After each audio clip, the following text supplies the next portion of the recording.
Yep. So last time the group had uh, ventured back to Yukiyeki after Locke had been kidnapped and whisked away to the Faewyld.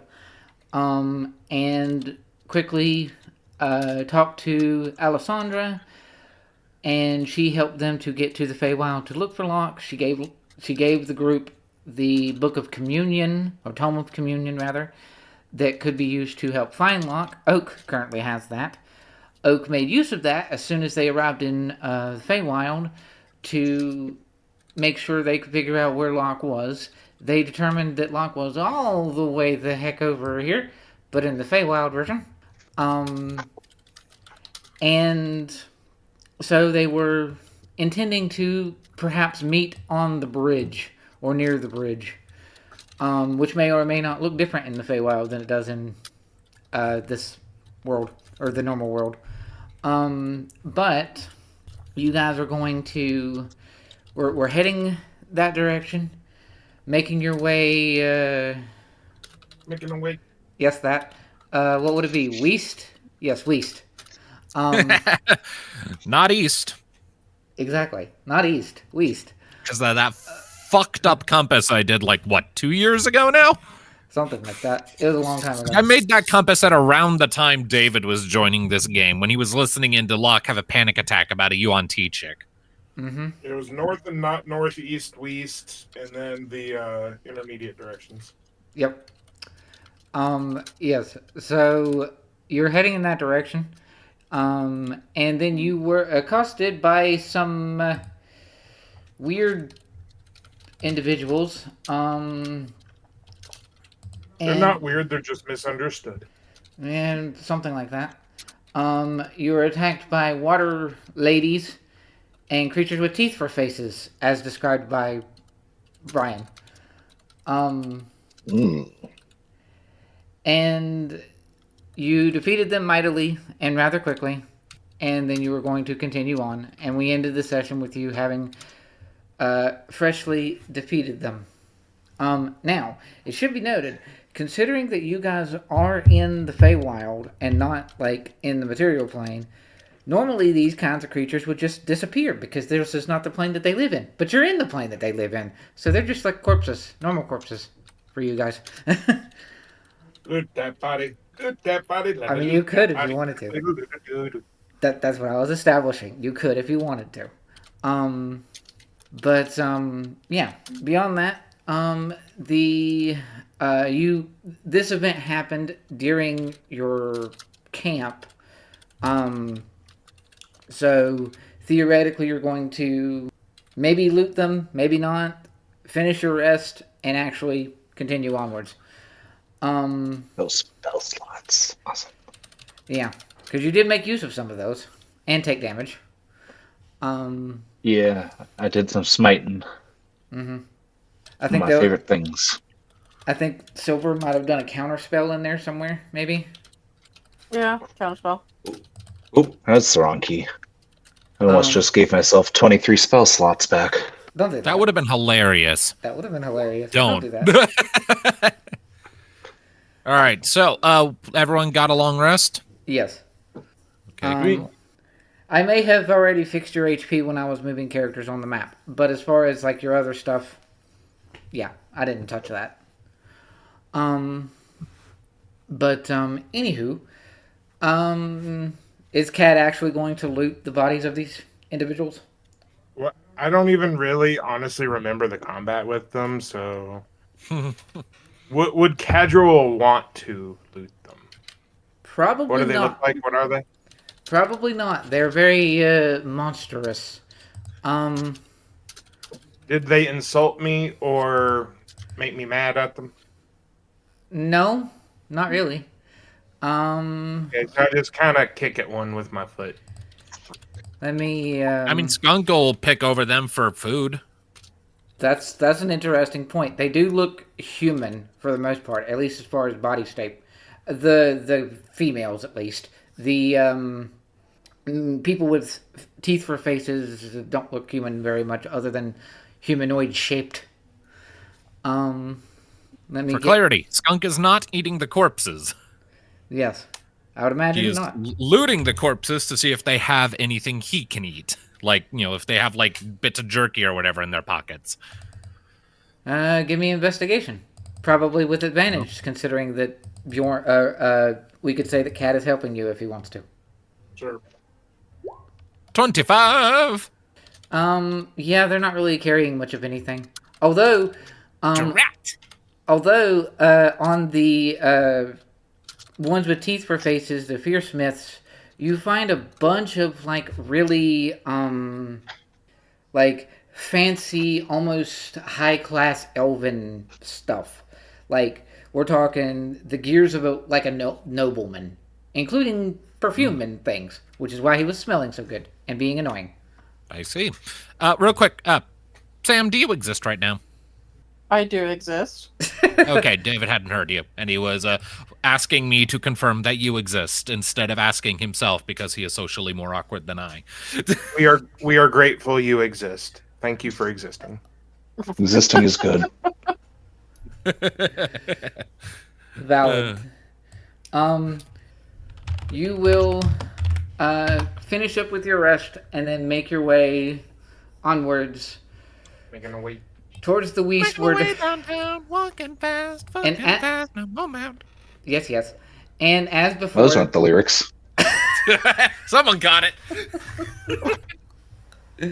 and as before, you're probably not really having any meaningful conversations, other than perhaps Bjorn not being happy with the fact that everything up here is not cold like it's supposed to be.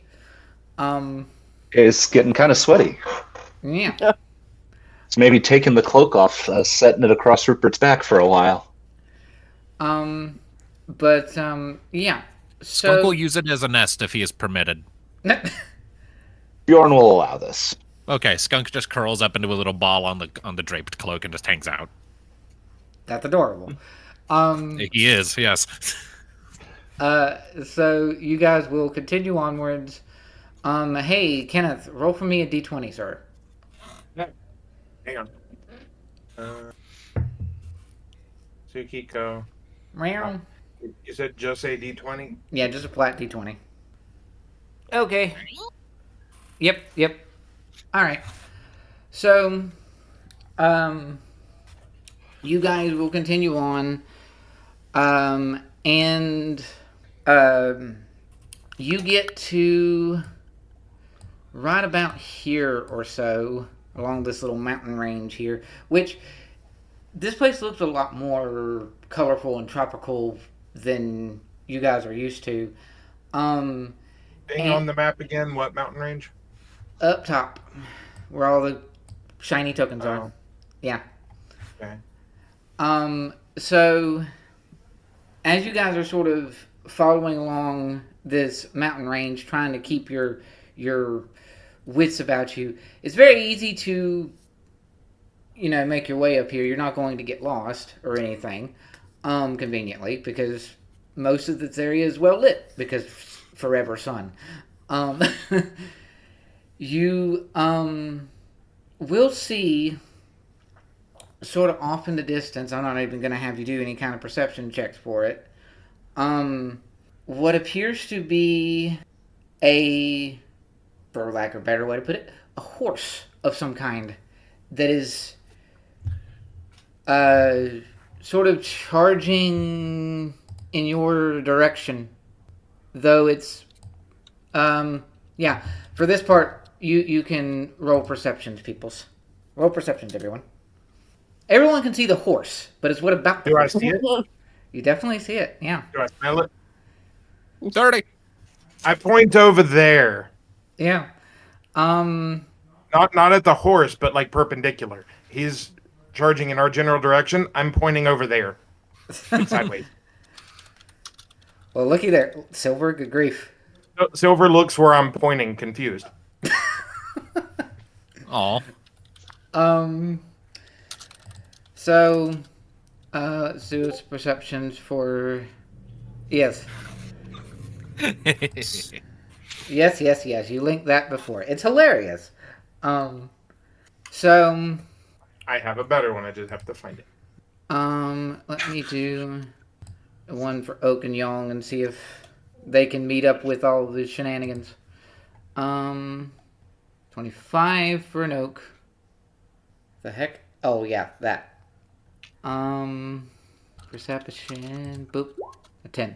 And you can roll perception too, Bjorn, if you wish. Yay! Okay, good. Yep, that's on point. Yep. Okay.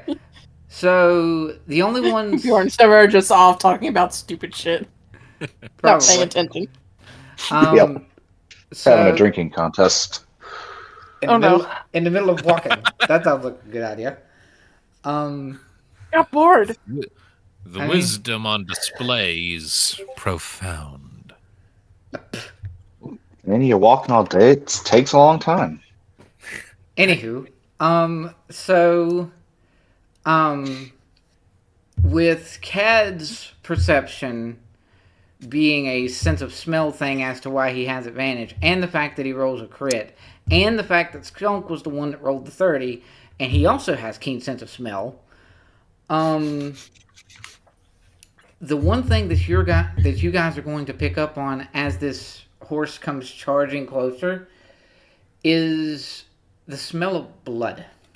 And as soon as you pick up on that, you also pick up on the fact that this horse is not a horse; it's a unicorn. Oh, no. Of course. Nope. It's evil unicorn. What? But is it a Pegasus unicorn or an alicorn, as it were? No, it's just Okay. it's just a unicorn. Badge. Is that any relation to the Allosaurus? Yeah. It's a Pegasus unicorn with a giant spiked tail. Yes, I'm okay with this. Anyway,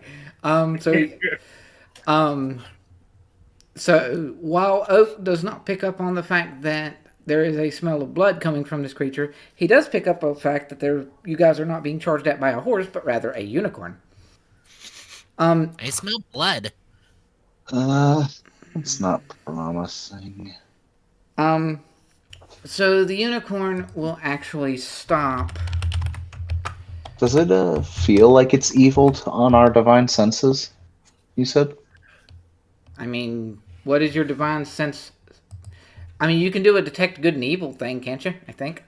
Well, it says the presence of strong evil registers on your senses like a noxious odor, and conversely, powerful good like heavenly music in your ears. And as an action, you can open your awareness to detect such forces. Blah, blah, blah, blah. So celestial, fiend, or undead within 60 feet of me. And I know the type. I'm assuming, though, slowed up. Yeah. If you are making use of such a thing to see where this unicorn pegs on your radar, it would be celestial and it would be good. Does it look... All right. You can't see anything. Jim, no. You can pick up on that. You know that it's good and celestial in nature. Though because you rolled so low on your perception, you don't necessarily see anything about it. Although you can, of course, mention it to the others. Yeah, I'll definitely pass on. Like, it doesn't feel evil to my senses. It seems good. You think it's hurt? Need help or something? I can't tell. It is going to actually stop its charge when it actually sort of looks up and sees the bunch of you. And it will sort of briefly do like the horse bow, like it's tired, and then fall and lay on its side, and everybody in their head is going to hear a word, and only one of you can understand it. What? Silver, you're the only one that can understand it. Because okay, what? Because as fuck. I can't believe you've done this. As it How dare you? As it sort of it sounds very pretty for all of you. You just can't understand it. As it sort of falls to the side and then humps to, like, just sort of passes out. Silver is going to hear in Celestial, help, with a feminine voice. Wait, The unicorn is asking for help? Yes. As it falls over like 30 feet from you. Wait, did it have any visible wounds? Now that it's closer and everyone is looking at it, it's very easy to see that, yeah, it does have some. Quite a few, actually. Okay. What kind of wounds? Appears to be cuts and bruises. It's as if it's been in a fight not too long ago. Whoever wants to get close can roll medicine. Sure, I'll get close. Because I understood what the hell it said. Mm-hmm. Skunk will hang back on the grounds that he did not understand that, and he will let the person who seems to know what she's doing do what she's doing. And Bjorn is going to move generally to the edge of things with his weapon out and be on guard duty. Just in case whatever did this shows up while we're dealing with it. Medicine, 16. Good job, Silver. Hey! You're going to pick up on, it has cuts, bruises. It's been in a rather intense fight that it may or may not have barely gotten away from. And you're also going to pick up on two interesting things. One is, it looks like it's, because it is a unicorn, it looks like some of its horn has been recently scuffed or like sanded in some way. One side of it is smoother than the other. And it also has some like patches along its legs in particular of where its fur is like almost matted and gray instead of white. 9 healing. Yeah. All right. So you will give the unicorn 9 healing. And the unicorn will sort of some of the wounds that's along its flank and the bruises sort of fade away, and then it sort of starts to get up, but then lays back down as if it's not wanting to stand. Yep. And it looks up at you. Hello. Do you say hello in Celestial or in Common? Sure. Just do no Celestial. Thank you. Did poachers attack you? No. It was Yuan Ti. Oh, so they were Yuan Ti? Yes. They attacked my village. Or my friend. Your friend? Yes. I don't know what's become of them. Can you and your friends please help? Friends needed help. She doesn't know what's become of them. Ah. Okay, so there's more than one that needs help. Or look at everyone else and be like, she needs help. There's more. Snake people. Oh, goody. How far out of our way? She turns back. Do you know in what direction? Closer towards the mountains. It's not far. I didn't really run very far. Okay, more closer to the mountains. Kind of shows the way. Okay. And she will very slowly get back up to her hooves and where she's standing. If she wasn't so disheveled and hurt, she would be actually very, very pretty. But why is there a gray patch? Yeah, those are still there, by the way. So can you explain what are these? Oh, there's a creature. I'm not entirely sure what it is, but there's a creature? There's the Yuan Ti. When they came to the village, they also had a strange creature that was with them. Can you describe it? something like a cattle or a bull, but it's made of stone. Oh.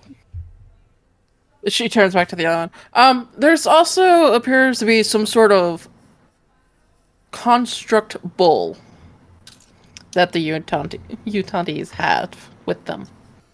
Sounds fun I to know fight. nothing about the Faewyld, so I'm drawing blanks here. It the bull was capable of. I saw some of it before I was able to get away. The bull was capable of turning people into stone. That's what I thought. Yeah, everyone, the bull turns people to stone. Well, like a Medusa? Yes. It seems There's a problematic. name. Gorgon. Gorgon.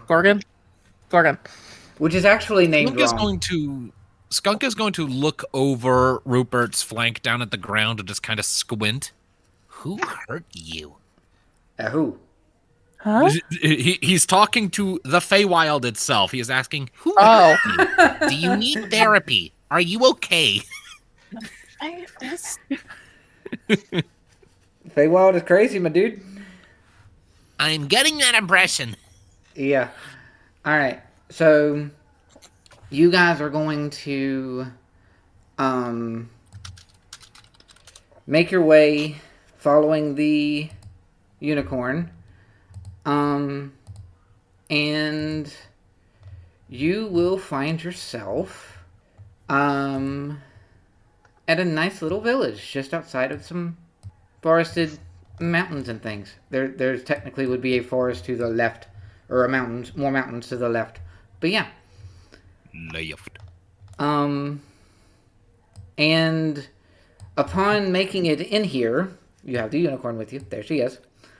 Upon making it in here, you will see these individuals, who appear. The reason their tokens are so dark and grayed out and things is because they are stone currently. Oh no. The bulls work then. And there's quite a bit of tracks going this way. Up through the village Deeper into itself. the village. Yeah. Can we hear anything from where we're at? Can I smell anything?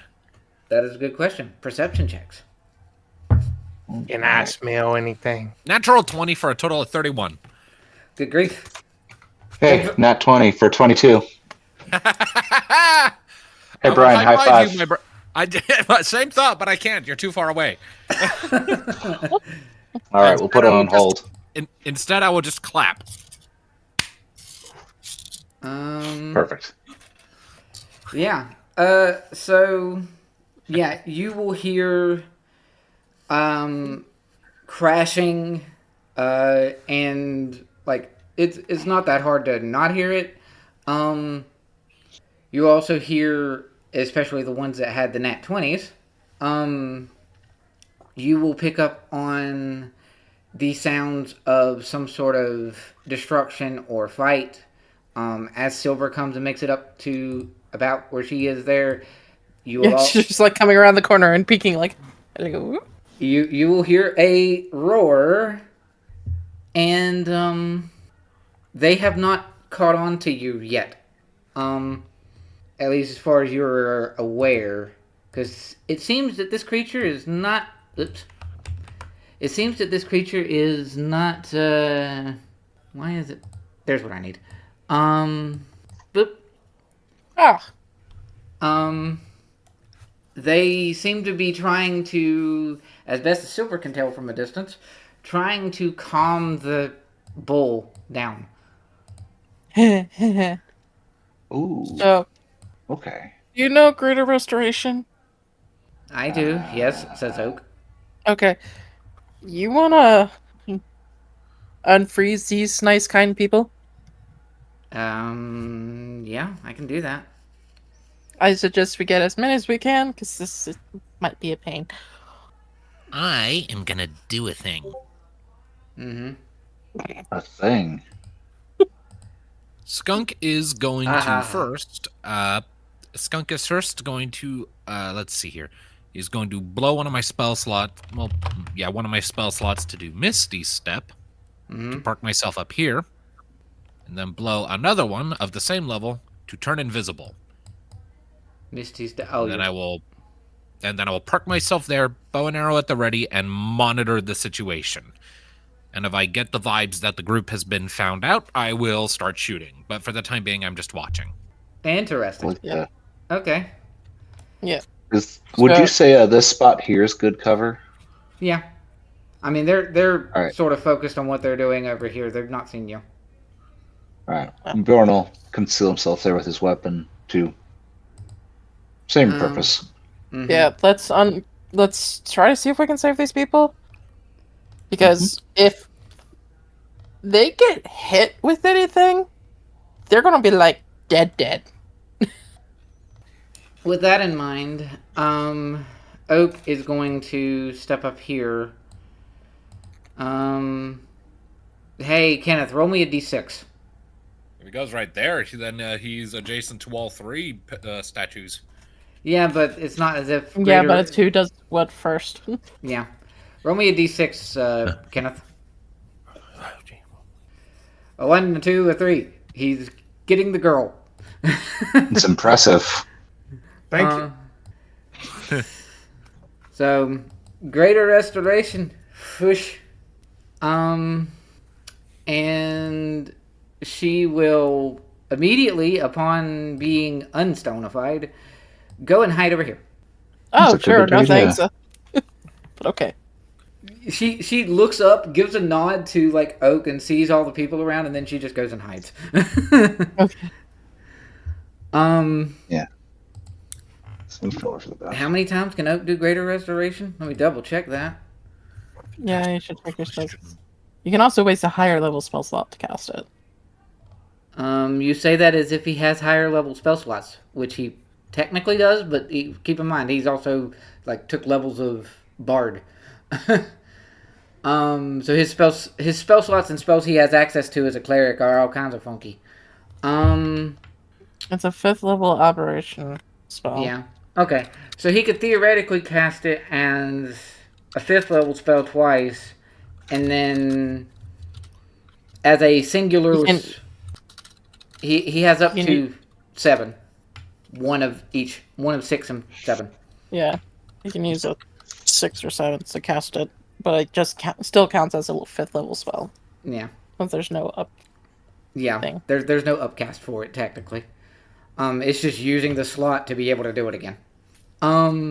So yeah, he will see that the girl runs off, and then he will unstonify the younger one down here. And then he sort of looks between you guys, and yeah, he doesn't run off, but he keeps quiet, and he sort of just hides in this tree, or near this tree. He does give a soft thank you to Oak, though he does it in a language that Oak can't understand. And then you guys are watching the other people appear. What is Cad doing? Kenneth? Check. I am here. What you doing? What is the elephant man wanting to do in this situation? I guess follow along with people. Yeah, I mean, that works. Alright. Hey, Skunk, roll me perception since you're looking over there. All right. 28. Okay. So, you're going to see with these folks over here that, they actually seem to calm the bull a little bit. And then they, will speak to each other in a language you can't understand. Though you can't hear them from way the heck over there because high perception roll. And they will actually start making their way deeper into the village because they have not noticed you guys. Based on their body language or whatever they're holding, do I get the impression that they are expecting or anticipating to have more of a fight, or are they just leaving? They probably, based on their, given your high perception roll, you get the distinct impression that these guys are some sort of like raiding party, and they are intending to like decimate more of this village as they go deeper into it. And Bjorn can probably pick up on that too, considering how much he's been in raiding parties himself. Right. Meanwhile, Oak is going to use a higher level spell slot to do it a third time and unstonify the fellow here. Boop. And then he sort of looks back towards the Yuan Ti folks, and Silver and Yong and Cad, who are the more warrior-y type of people, considering that Bjorn is sort of looking the other way. You will see that this fellow will pull from his belt a very, very ornate dagger. And then he sees all of you are here. And he's... Who are you? What are you doing here? Spoken in common. Now, though softly, so that the people up top don't hear. Silver points to the unicorn. Of course. Okay. Well, maybe you can help. And... No, should we do something about them? Well, she's asking, like, everyone in her party. Gonna have Skunk kind of come over to the edge of the roof and kind of whisper down, "Hey, they've calmed their big bull thing down and they're heading deeper into the village. Do we want to engage or just let them go? What's going on?" I can draw their attention and try to get them out of the village. Are there more people in the village? Yes, definitely. Most likely. Then yeah, we should probably yeah. We need to fuck these people up then. Okay. Should I take the shot then? Get us started? Can I? They're moving away. They're moving away. Yeah. See, Like I said, I can draw their attention really, really well.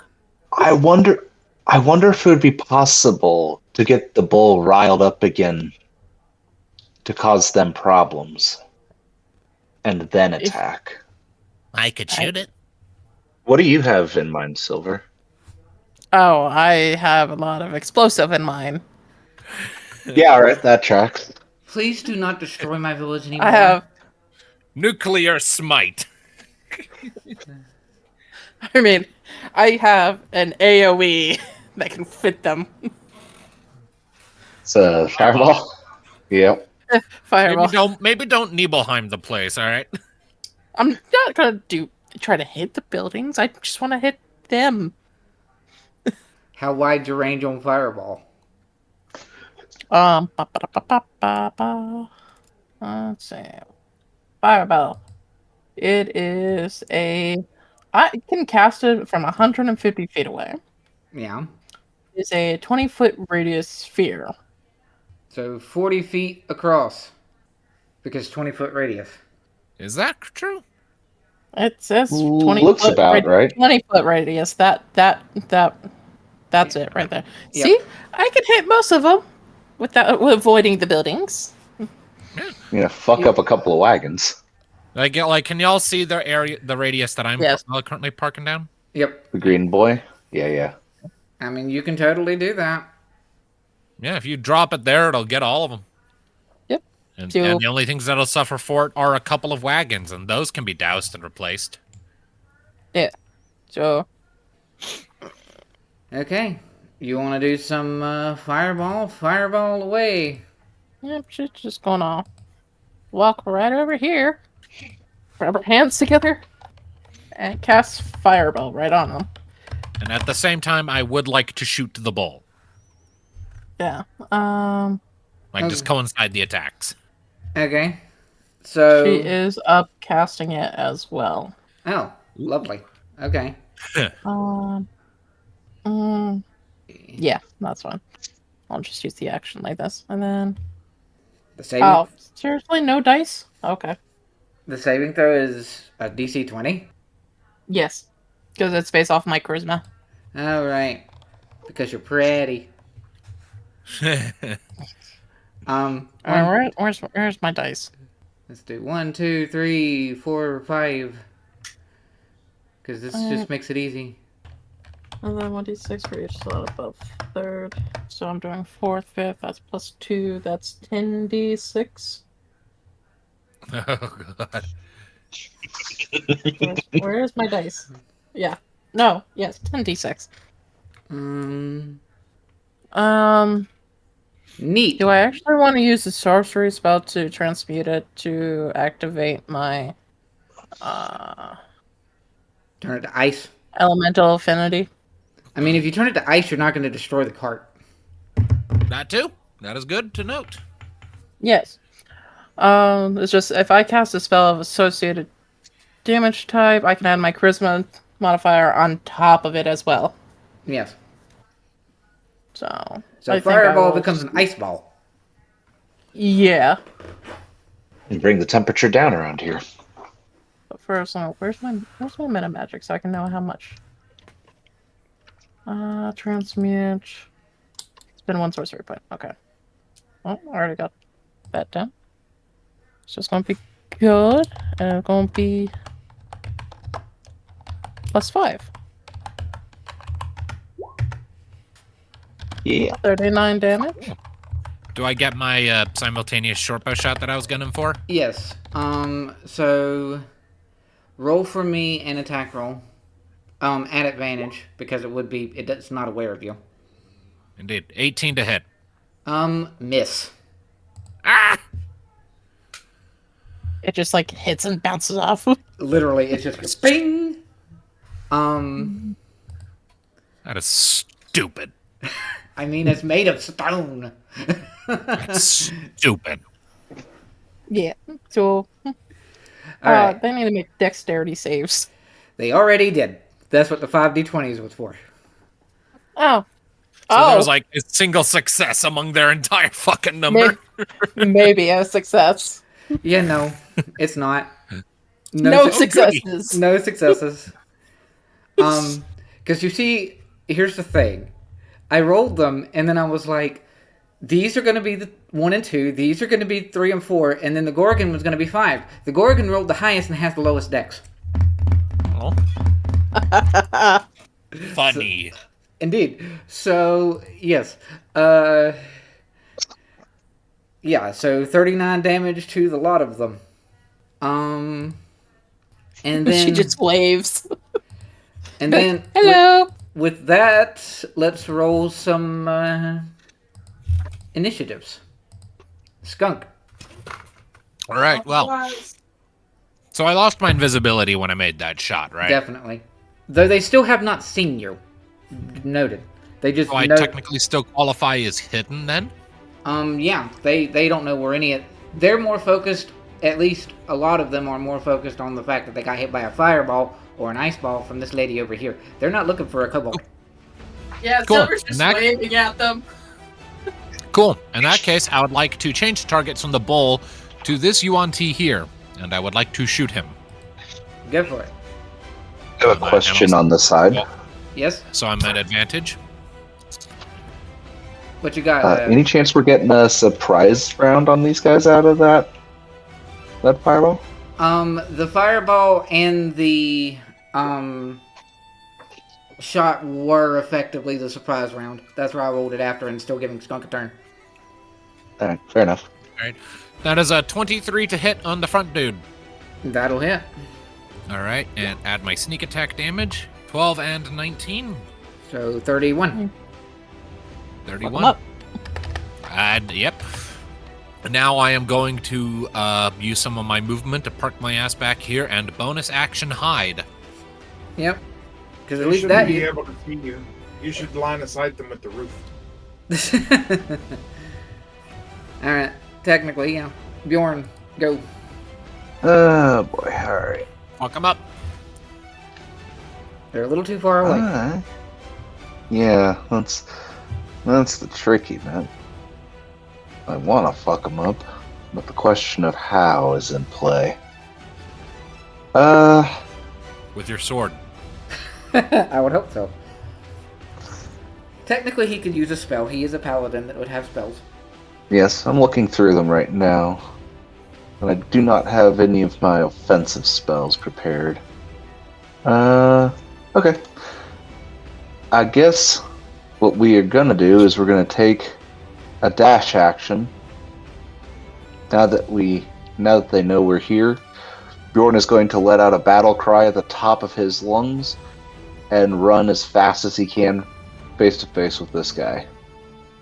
Oh. And next turn, he's going to beat the shit out of whatever's left of that guy by then. Yep. Oh, looky. So now you are there. So this Yuan Ti is going to come down here to you. And he is going to strike at you. Is he going to strike at you? Oh. Or he might do something else. Hold on. Oh? No, he's just going to strike at you. So he's going to get advantage because his other buddy's right there. Legit? Alright. So let us do one of these and one of these to be advantage. There's a 15 does not hit you. No. In which case, he is going to use the uncanny dodge, or the uncanny, not uncanny, cunning action. Yes, and go the heck away, because he missed you. You have strong armor. He's gonna go back where he was. After he comes in and whiffs his attacks and runs off, Bjorn's just kind of standing. It's like, okay. Cad. It's like when a cat runs. It's like when a kitten runs up to an older cat and baps him on the paw and then runs off. Pretty You're much, just like, yeah. All Wait until he right. does it again and just gets tackled by the bigger cat. Yep. So when we came up, it looked like the four people were about to do something in opposition to this thing. They were, And calmed it down. yeah. Okay. So it could very well be their beast of burden or whatever that they brought, and they're just controlling it. Yes. Cool. I wouldn't Something- call it a burden. Something like that. I mean, Cat- they're wrecking the town, and it was doing some wrecking, Yeah. and then they calmed it down. Okay, yeah. So, I'm gonna wreck. So where is my thingy? So they are a little farther away than I wish they were from me. Mm-hmm.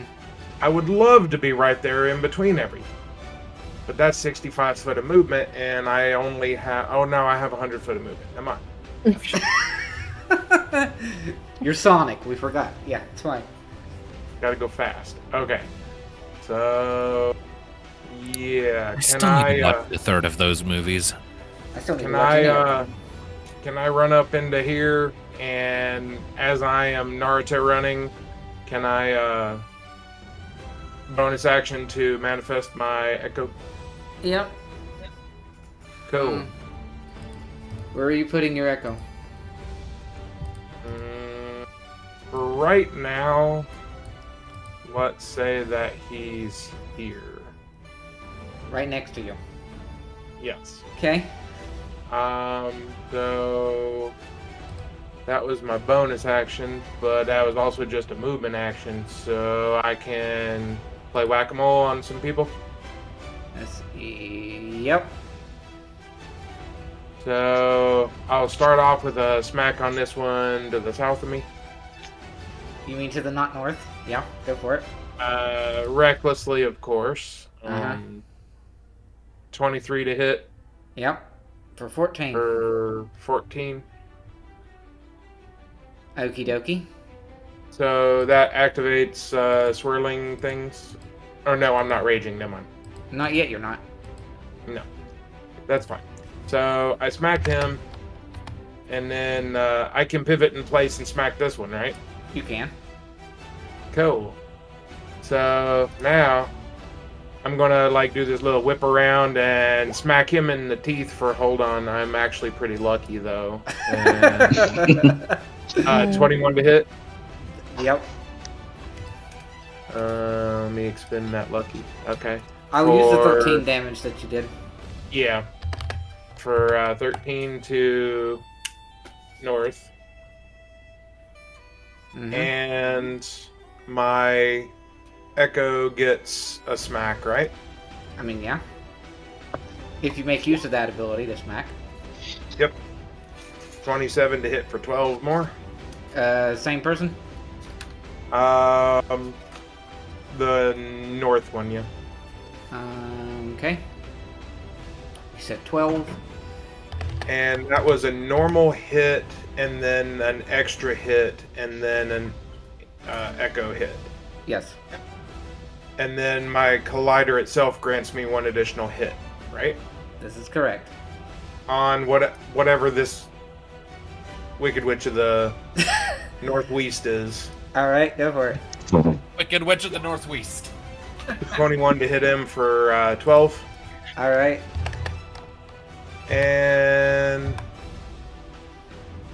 I think I will be happy with that. And I'm just going to stand here like... Yep. Alright. It was a whirlwind of chaos. It was, yes. There should be just actually like a dirt devil just swirling in the middle of this now.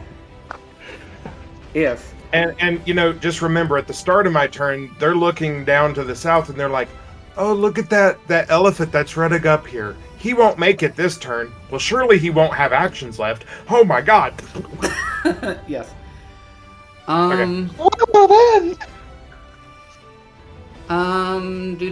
Do. So, Gorgon's turn. Yay. You mean the ox thing? Yes. That is what it's called. It's a Oh, Gorgon. It's a Medusa thing? Yeah. See, he was named wrong, you see? Because Gorgon is technically the name of the race that Medusa is, but they, for some reason, decided to name this the Gorgon because they wanted the Medusa to just be called Medusa. But anyway, Gotcha, okay. so he is going to, since you came in and smacked all of the peoples, But not him. but not him. Yeah, he's gonna smack you. Actually, no. Cool. He's going to, Bear back for a moment, hitting the restroom. yeah. Hit it really hard. So yeah, he's going to try to strike you with his horns because Gore attacked. Rare. 18. Cool.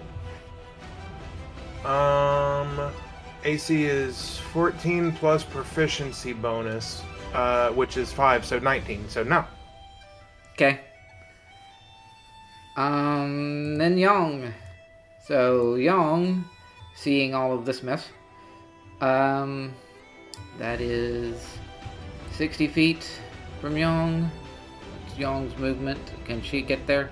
She should be able to get there. So that was 50 to get all the way up there, right? 55. 50 to put yourself in range, but then that's like your whole... Not for Yong. Yong is monk and rogue. Yong is quick. Rawr. Young is young. Yes. So she's gonna come up here, and she is going to smack at the snaky down here. That has been getting the brunt of all of your shenanigery. I only bopped him once. I shared the love. She will hit him. Hooray! For 6 piercing and 8 right now. Yes. That is a joke that you make. It's fine. Did I make that joke before? I'm sorry. You have said that before. What is RN? Radiant and necrotic at the same time, because fancy claw gloves that Byron got for her, actually. Oh, yeah. So it's 14 total. Yeah, he's not in a good way right now. All the shenanigery that you guys have done have stopped him from having a turn.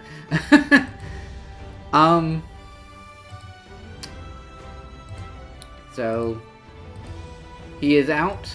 So since Young has only used some of her movement and part of her dash for cunning action, Young is gonna pull a CAD and go over here and smack this one. So that is if I can get the right thing. Roar. 17. Does a 17 hit you? It does. Cool. Bonk. For 15 more. That's the same one that Cat hit earlier, I think. Which one did you just hit? This one up here. Yeah, that's the one that I hit with my final hit. Mm-hmm. Where did... Okay. And then...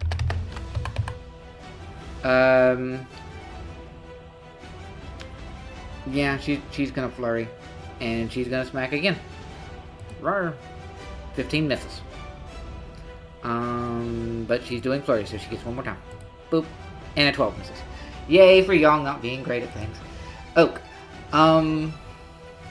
Oak is going to sort of come around this corner and sees the Gorgon creature way up there. And let's see. What would be a good thing for you to do, Oak? Kick his butt. Do you count as our beast? No, you do not. Okay. That would have been funny and cool. Unfortunately, you used both of your 5th level spells on Greater Restoration. So, can't do any of those things. Unless you use a higher level spell slot. So... Oak is going to summon a spiritual weapon thing. Boop. It goes... Spectral weapon in range... 60 feet away. And he can summon a thing at least 60 feet away from him. Cool. So, he's going to summon a stick to try to smack the... Wait, is the little guy over here close enough? Yes, he is. So he's going to summon a stick and put it right there on top of that cart. And he's going to just smack this guy with it.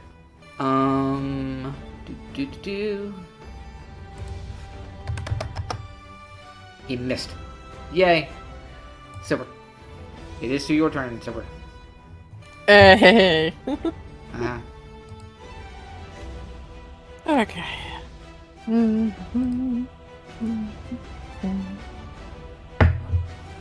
Okay. Yeah, no. I'm gonna do that.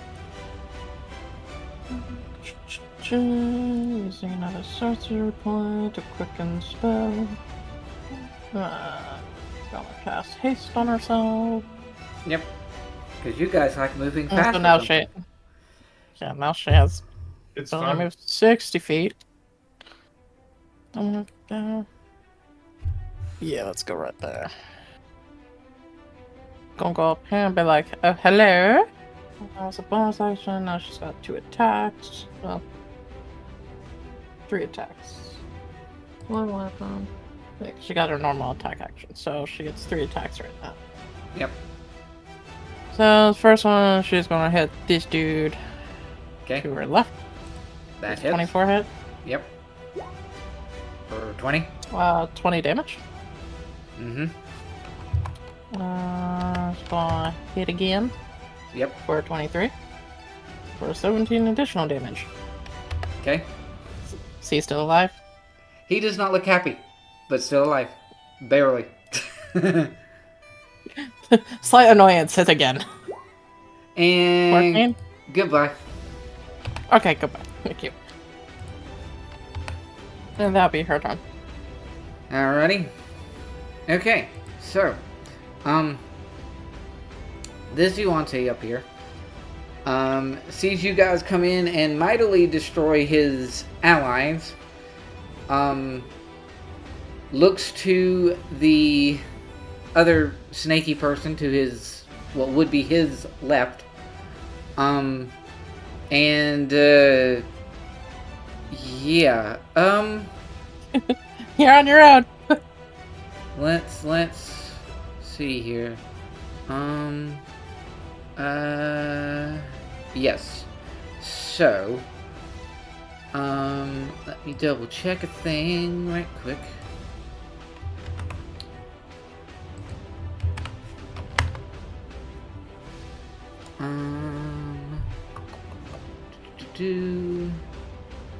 Okay. So, he is going to... see, do you have to hit blah blah blah blah blah from the target of your attack? Okay, so,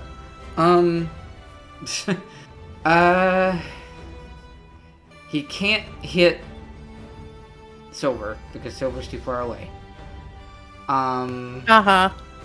He's more intimidated by Cad than he is by Yong, so he's going to smack Cad, or try to. So let's do 17 misses Cad. Yep. So he's going to use his extra attack and hit you again, or try to. 18. Nope. Meter beat. Meets it, beats it. Yeah. Yeah. AC is 18. Oh wait, he would have had advantage anyway because you did reckless. Yeah. So his first attack hits as per the normal. Okay. So let's do 2,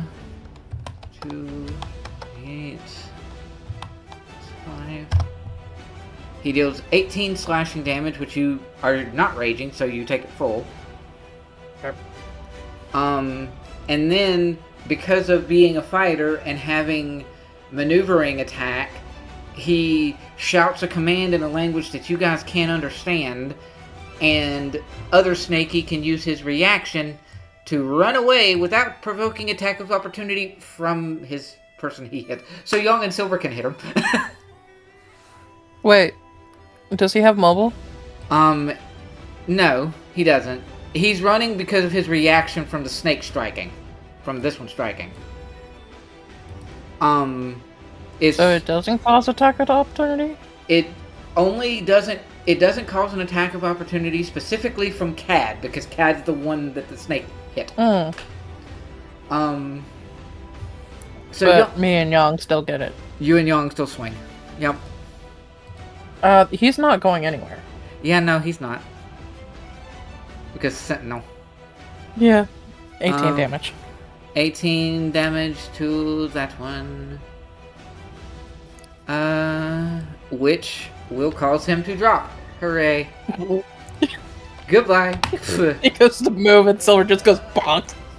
Yep. Want to try again? So with that, Snaky is going to go all out and let's see, what is your other thing that you can do here? Yeah, cool. So and that's it just is gonna give him, yeah, he's not even gonna try that way. You do Skunk and Locke are typing, not is typing.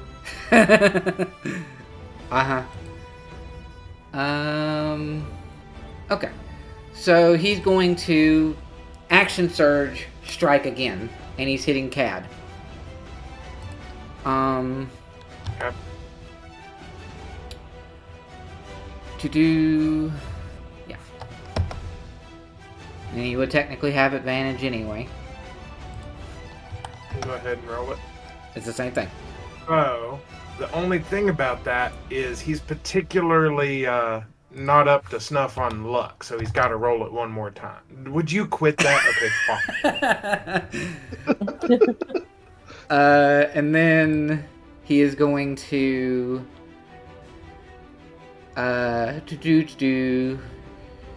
Okay, so he is going to swing at you,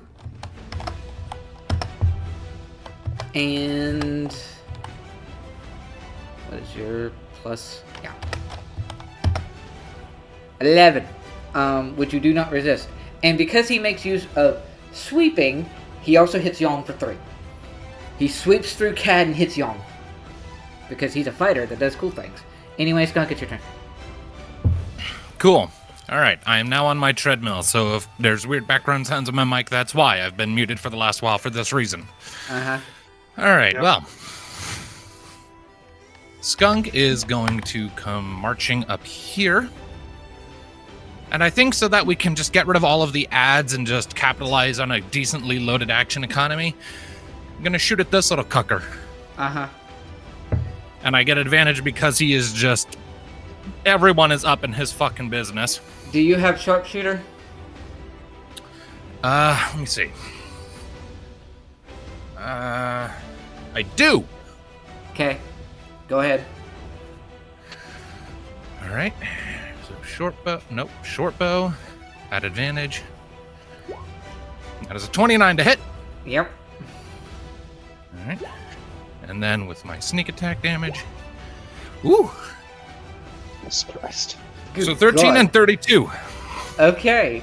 It's like 45. Okay, so he sweeps through Cad, hits Yong, and then comes back up and is snarling with his large, long snake tongue slithering, and then gets a a short bow shot right in the neck and goodbye. Dead. Mm-hmm. Woohoo! Skunk will blow him a raspberry. I will use the remainder of my movement to come over here, and then bonus action to Misty Step over here. And that'll end my turn. Okay. Bjorn, it's And your I'm turn. out of second level spell slots. Good job. I'm muting again until I'm needed so that you don't get distracted by my heavy breathing or the sounds of my footfalls. Mm-hmm. Fair enough. Okay. Well, I guess Bjorn's gonna go up and see if he can't start taking chunks out of this here gore. Yep. To that end, we are making use of our big ol' thunderous greatsword. Cool. Take our first swing on him. I'm assuming that 13 ain't gonna cut it. Nope. Alright, we will try once again. Da-da-da-da-da. 25. That is better. 25 will 10 hit. damage. Yep. Beautiful, beautiful, beautiful, beautiful. Let me double check something real quick. I'm going to smite him here. Awesome, okay. It's going to be a level 4 smite. Yep. Alrighty. It could have been better, but it's 17 additional. And that was your second attack because your first attack missed. Yep, this is correct. Alright. You doing anything else? No, I think Bjorn is where it needs to be for the time being. Cad. So I'm gonna plot myself here. Did we say it was a bonus action to let's see. It's a bonus action to enter rage, right? Yes. And activating the boots is also a bonus action. Is attacking with the echo just expending a point Yes. Echo is just a for a point. charge? Yeah. Okay. So I guess I will activate the boots Okay. so that I get that gives me 1 extra attack from haste, right? Yes, officially from haste. Great crazy boots of I have half haste when not using them. Alright, so the barrage begins. So standard hit. Oh. Well then. 29 crit for 29 damage. Okay. Mm-hmm. And then extra attack. Symmetry. But just in case I'm lucky, 24 for another 14. Alrighty. I'm going to spend the point so that my dude can do his thing. 23 for another 15. Yep. And don't I have like a action surgy kind of thing? You do, because you're shenanigans. Mm-hmm. Well, let me use the haste attack first, just in case. So haste attack, 25 for another 12, Uh-huh. and then the action surge to get an additional swing. Does a 15 hit? Nope. But I can spend 1 extra point since this is another attack to get another Unleash Incarnation, right? Because it's an actual another attack action. I think so. Yes. And I went plus. We were talking about DBZ a minute ago. This seems oddly appropriate. Uh-huh. So he does a 23 for another 13. Yep. Okay. So let's see. That was hit, extra hit, haste, dude again, haste hit, and then I already did the Quicksilver's extra hit or no? You did, I think. Okay, so yeah, that. So you know those scenes when somebody's like digging super fast and there's like dirt going everywhere? It's like the stones of this creature just. He's not happy. He's still alive, barely, but he's not happy. Who's his best friend? None of you. Who? Runs away crying? Like a bald-butted bear? So. Shush. Okay. I would like everyone who is up in this thing's business to roll me a Constitution save. Cad, you can do it twice, technically. Although it doesn't really matter.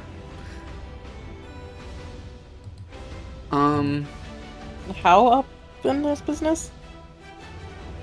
Those who are in some sort of... What is the... Hold on. I want this and... Ugh. Something like that. What kind of save are we saving? Wait, from which? I guess it would technically be from... Is it from the center of their square, or how does that actually work? I would assume center, right? If the token is more than 1 block in size, then you would need the origin point to be from corners, because a corner is in the center of the token. Like what I did there. Okay. Yeah. So... He is going to focus it, I guess, more towards the left. So it's not going to hit Bjorn, but it's going to hit everybody the other way. So, like, this way.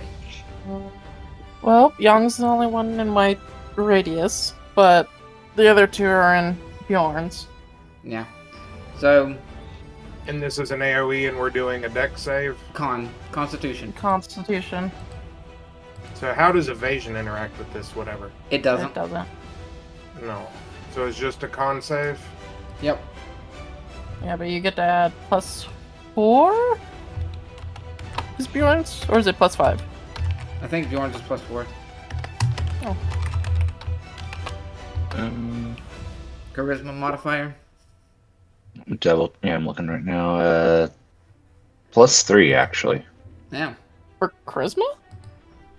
Yeah. Oh. Is Aura Protection only charisma mod? Yep. Mm-hmm. No. Well, okie dokie then. Oh, cool. So Silver's fine. Cat is fine. And what's your Your incarnation thing has a different con save than you do, I think. Let me see. I thought it was you use the same saves. He uses the same saves, but technically would get one of his own. Mm-hmm. Immunity to all conditions. If it has to make a saving throw, it uses my bonus. Yep. So you roll yours again. It's not gonna matter, but roll yours again. Yeah. Okay. Cool. So this creature is just going to make use of its noxious breath that it has going. And Silver's is a +5 from her aura. Yeah, so Young would have 14. Yeah. Okay. So, Yong is just on the cusp of not quite enough. Because the DC was actually 15. But it doesn't automatically petrify her because 5th edition petrify is not as horrible as the old school games. So Yong is currently treated as restrained. And then that also means that she can't run up there and smack it or run away because she is restrained. But I believe at the end of its next turn. So yeah. At this Yeah, it would have to make another roll or something. another Constitution save currently. Woo! There we go. So yeah, Yong's whole turn is spent just trying to snap off this I'm trying to turn into stone crap. Is it her next turn or the creature's next turn? Is it the creature's next turn? Restrained target must at the end of its next turn. Restrained target must repeat the saving throw at the end of its next turn. Okay. Yeah. So it's ended and it's at the end of her turn, so now it's Oak's turn. Oak is going to bring his little stick over here. And with his actual action, he is going to do,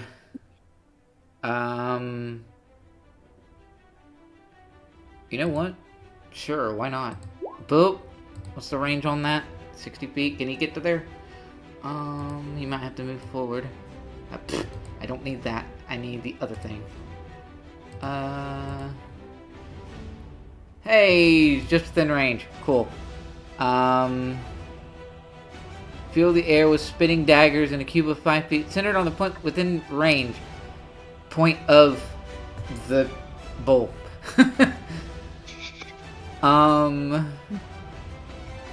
So yeah. He's going to cast that. I rolled it at 1, but I'll cast it at 3. So that is a total of 64. 64s. Is there a save at all, any of that? They're not. Interesting. Because it's an AoE thing that stays in one spot. It would also drop his spiritual weapon because it takes concentration too. But that's fine. So 64 slashing. Boop. There's a couple 4s in there. So that is an Oak. This Gorgon is not looking in a very happy place right now. Silver, go. Okay. Kick one of its daggers back at it. It'd be funny.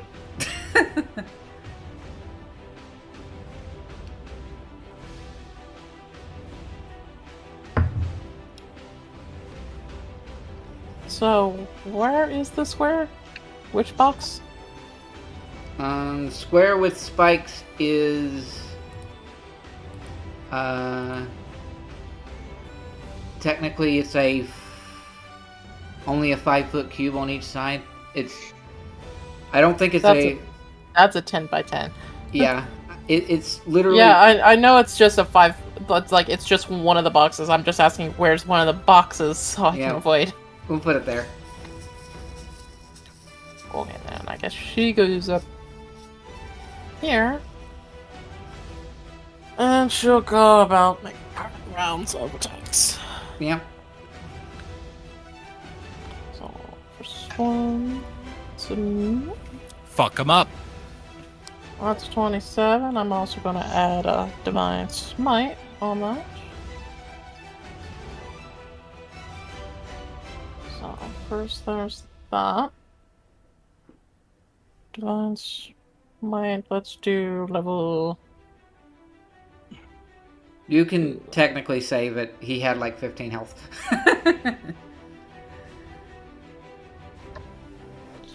No. Add that. Yeah, bye-bye, Gorgon. Oh, okay. Woo! So, you just kind of shatter it, basically. And now you have a dead Gorgon and a few dead Yuan Ti scattered about. Loot that body. I mean, you can.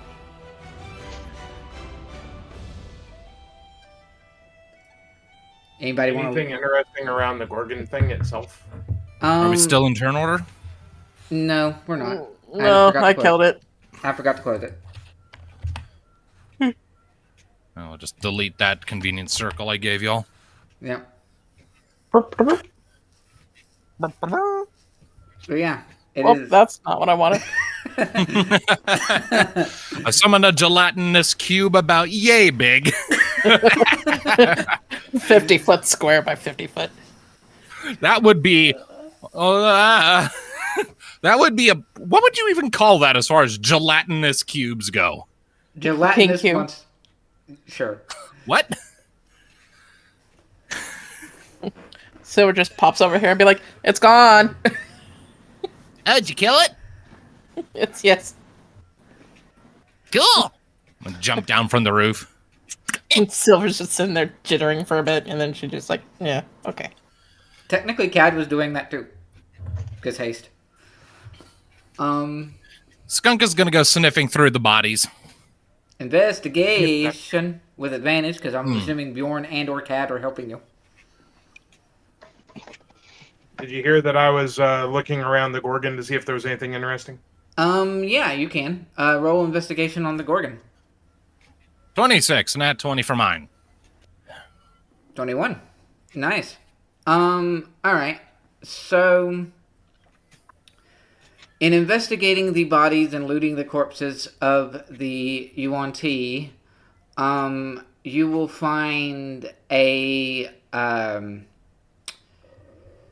let me double check something here.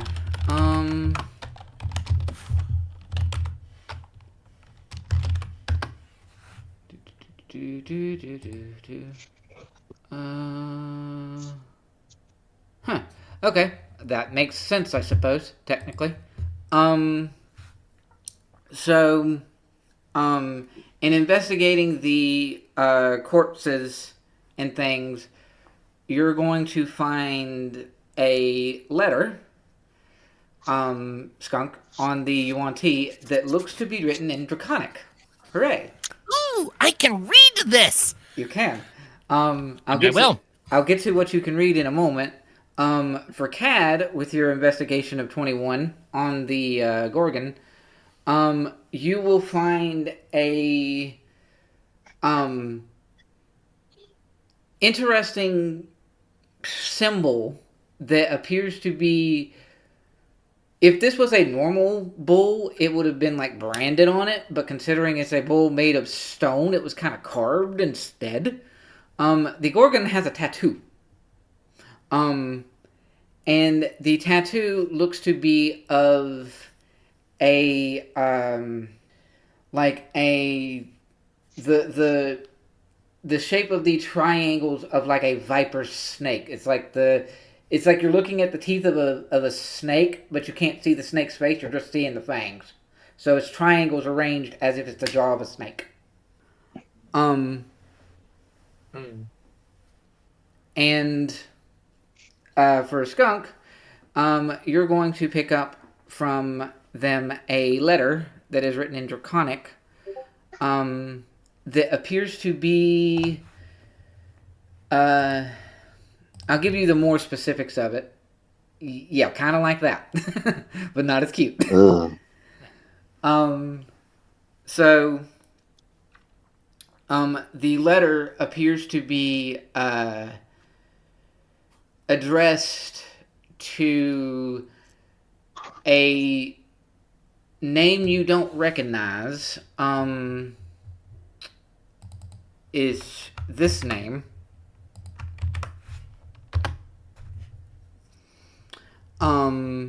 And Mossy Shoes, gotcha. yes.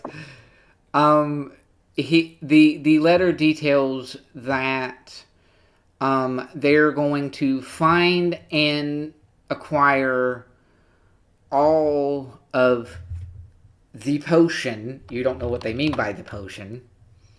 And then destroy the town.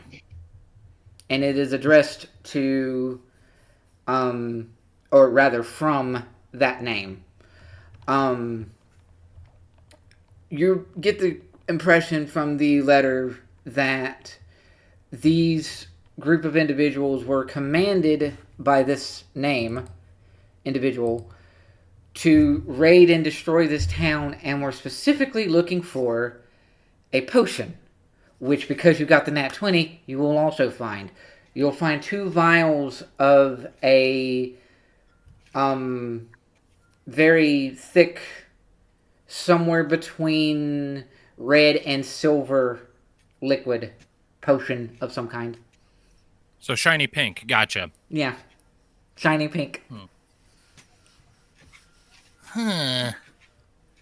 Looks like someone named Mossy Shoes ordered these Yuan Ti to bring this Gorgon here and grab these?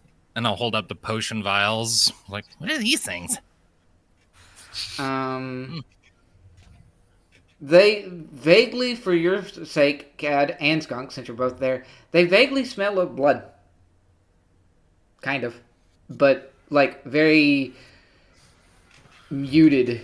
It's like the copper scent of blood is extremely small, but still there, and that's the only scent that you can pick out. Otherwise, it smells very kind of exotic and weird. Well, I know some people who might know what this thing is. So I will take those vials and I'll go skedaddling back down to rejoin the rest of the group with the people that we turned off stone mode on. Mm-hmm. That you rescued. Yeah. And I'll bring the letter too, in case the name means something to them. So, Yang will make her way down here. With that, you guys will have defeated all of them, and you will return, and this fellow will more to Silver, I guess, since Silver kind of led the charge with the fireball. He will... Actually, no. Skunk comes down and you're... How are you showcasing the potions? I am holding them carefully and kind of presenting them like, what are these things? Are they important? Do you want them back? I don't want them. Those are potions that can restore someone should they be, well, petrified. It's their own insurance. Just in case one of them. Interesting. What about the... And I'll hold up the note. What about this name? Mossy Shoes. I'm calling him Mossy Shoes. Because that is too many S's for one lizard boy to pronounce. You'd think it'd be easier for you to just pronounce extra S's. I'm not a snake. We both have scales, but that's where the relationship ends. It's like comparing a rabbit to a fox. I eat snakes. Mashu is a Yuan Ti general. He runs a clan that, well, is one of the leaders for a clan that has been causing all kinds of a ruckus around here recently, especially considering the backup that he has right now. Can I ask who all of you are? What you don't look like you're from this plane. We are not. So why are you here? Aside from Rescuing a friend who got abducted. I see. Yeah. Well, thank you for saving my village and saving our friend over there. He sort of gestures over to the unicorn. If you... I don't know if you're just traveling on through or you want to continue onwards, but yeah. You're free to rest here for a little bit if you want to. I'll leave it out to the rest of the group. Mostly I just wanted to know why these things were important. They tend to be, considering that some of the more aggressive Yuan Ti can have access to the ability to petrify, and oftentimes they'll have a Gorgon in their mix as well, such as that bull. So they raided your village exclusively so that they could make their form of disciplining their subordinates more efficient? I imagine they wanted to make sure that they had all the potential vials of that potion to prevent anyone else from having them. Dicks. Gotcha. Especially considering what's required to make such a potion. Yeah, it smells like blood stuff, which doesn't imply good things to me. As you're speaking up about that and talking about that, he sort of looks over to the unicorn. Skunk, give me an insight check. Oh, goody. I'm great at those. With my whole grand spanking total +3 for 9. Yeah, no, never mind. Yeah, well. Although, looking back towards the unicorn, if you follow the gaze, you do see that the individual here is now petting the unicorn to try to calm her. Skunk will give the potions back to a big dude with the awesome hair. Yep, he does have awesome hair. He also smells like leaves, but, that's fine. Everything here smells like leaves and pollen, so that's not surprising. Fair, yeah. It's the All right. Faewyld. It's a whole shtick. All right. And I will scamper over to rejoin my friends. Okay. So... And relay all of that to them. Yep. All right, so what do we want to do, guys? Do we want to just keep going? I mean, it's not safe here for Locke, is it? The whole idea is we're supposed to grab him quick. Yeah. And I don't know about the rest of you, but I wasn't particularly drained by that little scuffle, so I can keep going if you all are. Honestly, everything died before I got near it, so yeah, I'm good to go. Sorry. You just I don't know why you're too apologizing, fast. but okay. And it's about this time, as you guys are trying to discuss what you want to do, or whether or not you just want to leave the village as it is, that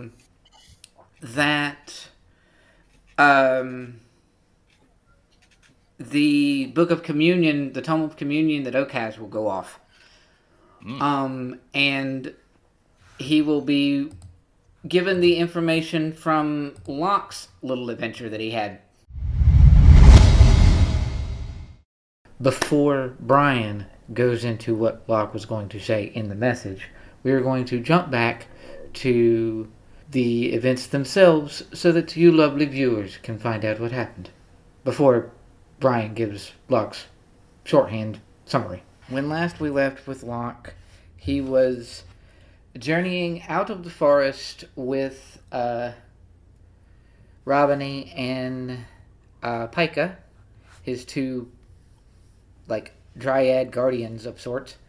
That were helping escort him out of the forest so that he would not get lost. And you had mentioned at the end last time that you were going to look into your Tome of Communion and check that anyway, right before it went off as Oak messaged Locke. Yep.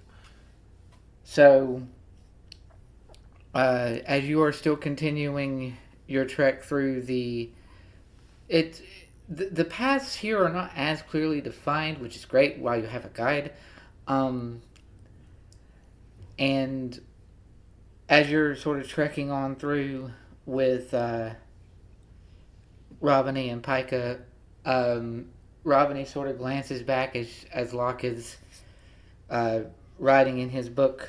And what sort of expression does Locke have upon hearing that his friends are coming to help her? Does he converse with the two dryads of what's going on or what the book does or anything like that?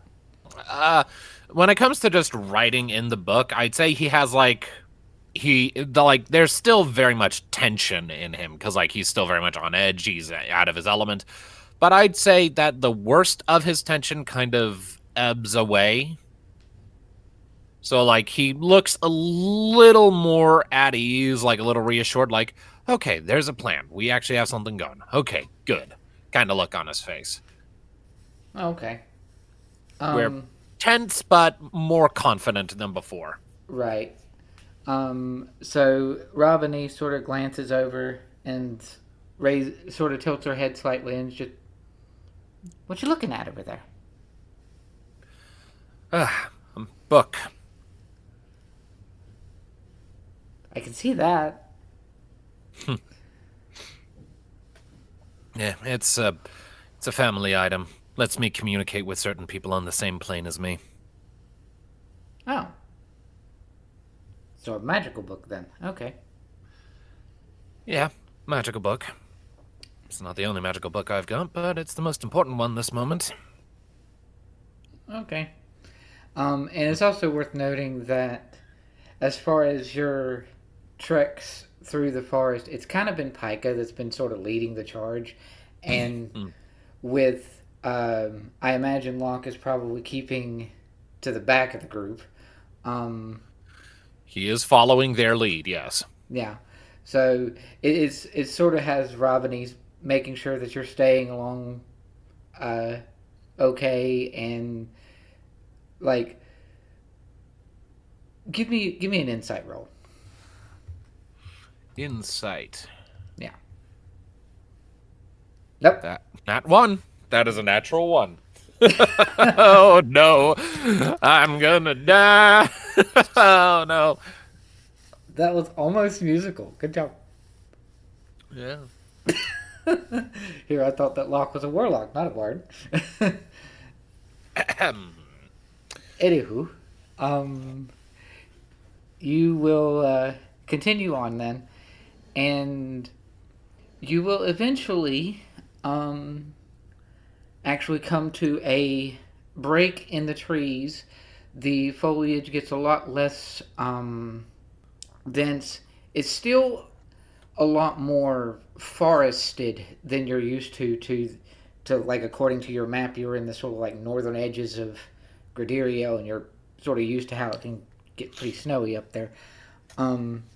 It's still a lot less snowy in the Faewyld version. And what immediately comes to your attention, and Pika sort of gestures back as as the three of you come up to it, is you see a clearing in the trees and a rather ramshackle looking house. And I will put you on the map for that momentarily once I get everything squared away properly here. Making sure things are the right way. And you will come upon this sort of ramshackle looking hut. And Pika sort of gestures for you to stay back. And As the three of you come out of the little forest into this clearing, you will see a woman will make her way out of the little hut, and she seems to be kind of trying to repair it, like trying to clean up some of the tatters on it and whatnot. And she's moving very delicately and deliberately to make sure that nothing goes wrong. And she has not seemed to notice any of you yet, as far as you can tell. She looks like that. Okay, so black-haired anime girl trying to fix the house. Gotcha.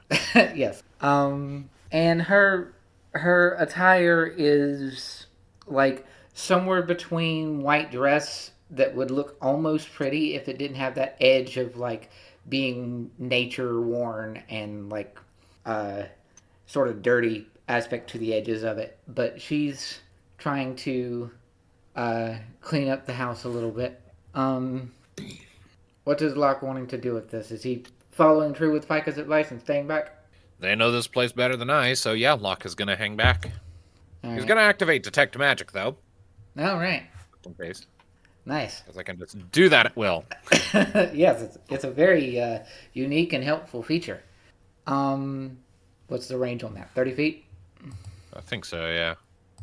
I'm a little too far away for the moment, but I've got it. Yep.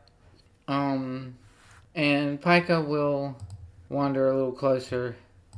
And like he very much is Robiny and you stay near the trees.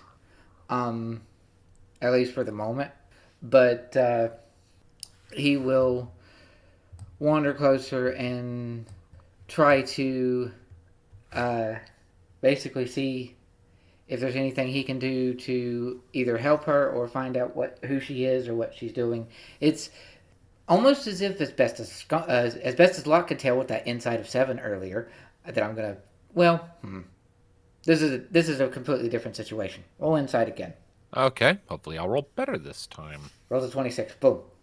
Well, I'm 10 shy of that, but still better than last time, 16. Yeah.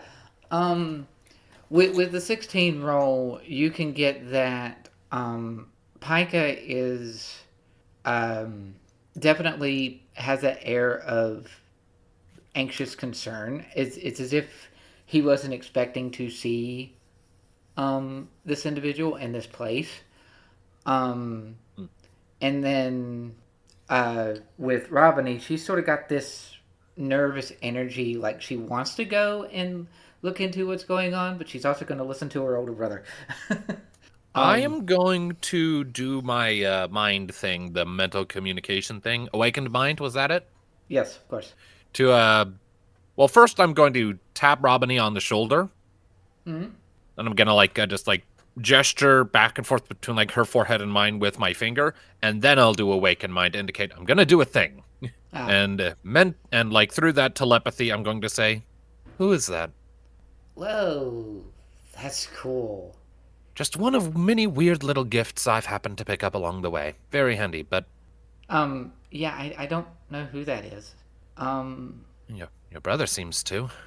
Well, it's I don't know if he knows her or not. It's more like we weren't expecting her to be here. There's usually this path is pretty clear and open, so there being a sudden hut built up out of nowhere is weird. So yeah, I don't know. I'm really curious about her though. She's kind of pretty, don't you think? A bit. I'm gonna cast my eyes about and look and see if there's anything in this area that strikes me as odd or out of place. Roll perception. That's a 9.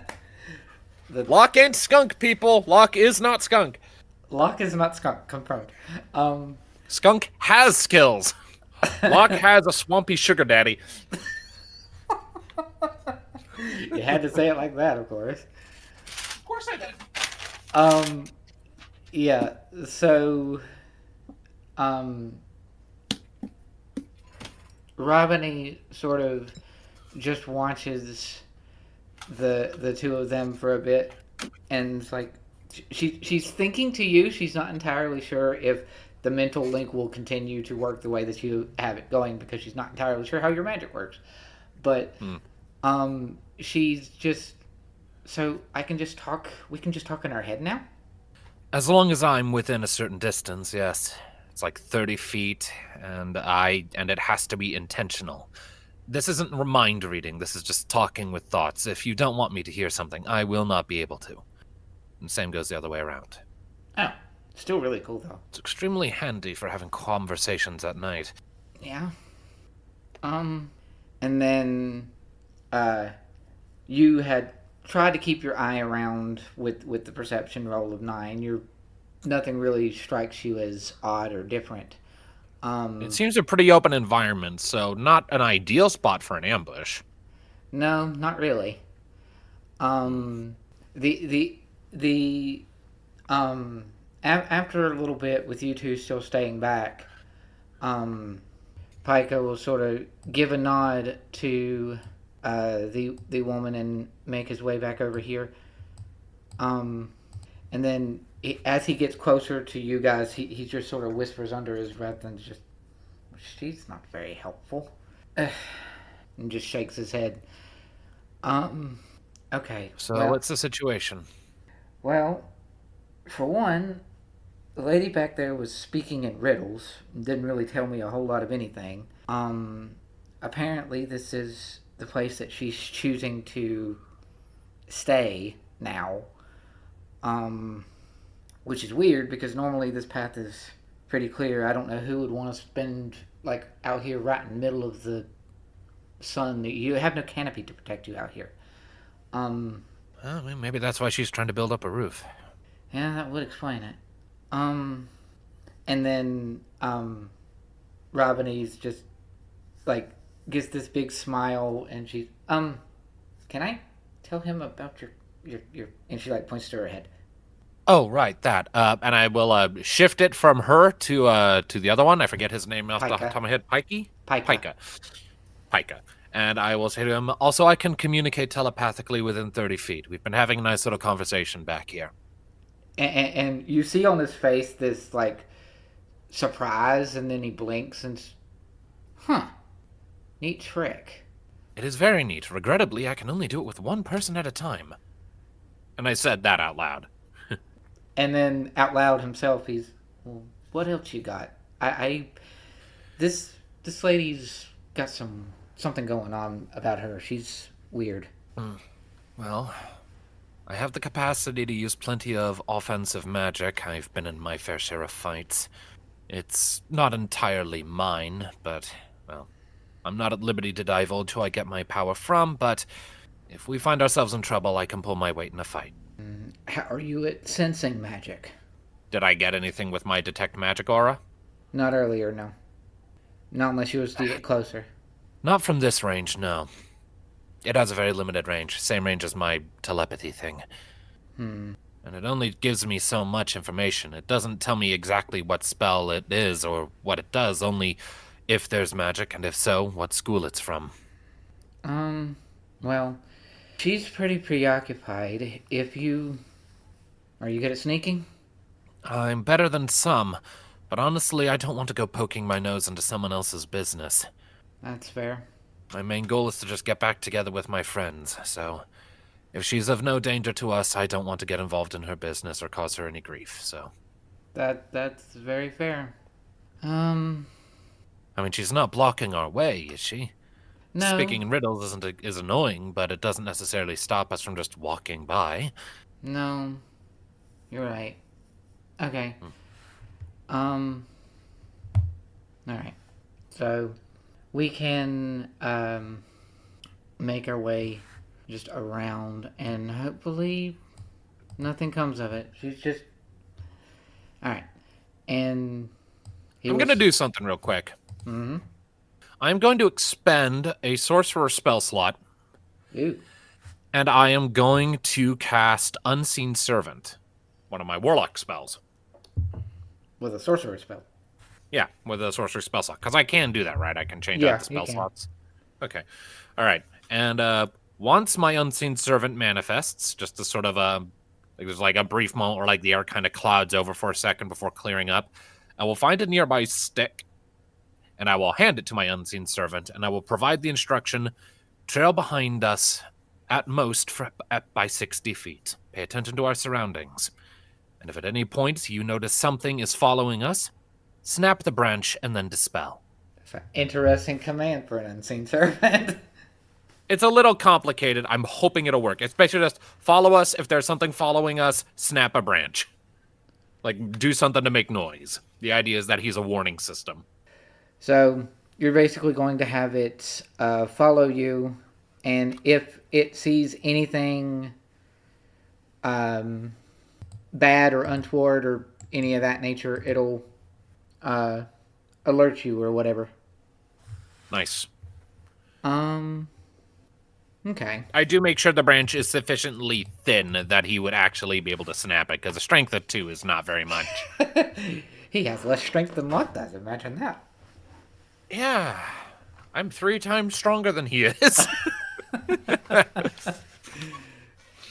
Alright.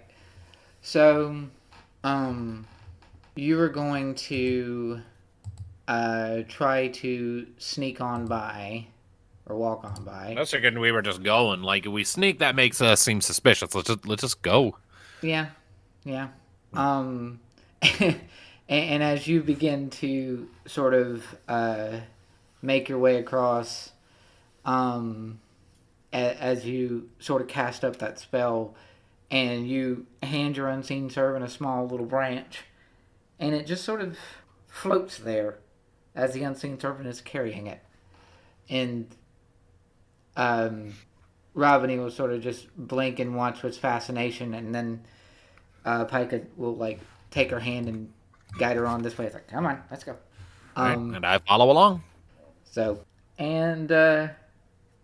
you will make your way on past, and roll me a d20. Oh boy. Just a flat d20. 4. 4. How about that? Chris Hemsworth. Alright. So, let's see. Check thing.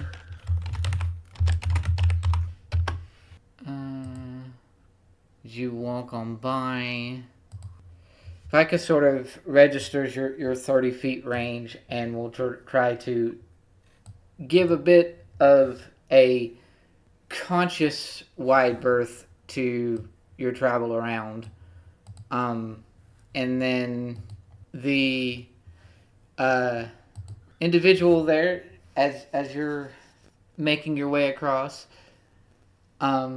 she will sort of turn and like you're trying, the group is trying to keep an eye on her, and then she's, wait, there's more of you. Wouldn't you come back and help someone? Especially if you have magic on your side. And I want you, Locke, to make for me a wisdom save, which I think you have advantage. I have wisdom saving throws. Wisdom. Wisdom save. Let me double check. And I have advantage on saving throws against being charmed. Yes, that's magic can't put me to sleep. So I get advantage on this? You would get advantage on this, yes. And I'll know that she's trying to do something to me.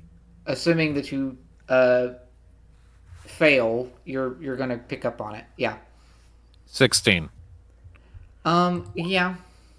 So yeah, you get the distinct impression that she is trying to charm you with her little call out towards you. The moment I'm aware of that, I will just sort of give her like dead in the eye, I do not have time for this look, and say plainly, I will make this very clear. I have no quarrel with you, but I felt what you just tried to do. If you try that again, I will make sure you regret it. Would you call that an intimidate? I'd call that something. Locke has no time for this bullshit. He wants to get back to his friends. I mean, yeah, that's fair. I'd prefer it if you could let me use persuasion for that, but if intimidation is what it is. Yeah, I could say it could lean either way for you, persuasion or intimidate. All right, persuasion. I have a much higher bonus than that. 14. So, unfortunately, that's not quite enough. And she is not going to be very happy that you, Resisted. I hope that it doesn't feel like some sort of railroading into a possible combat. But, yeah. She is going to,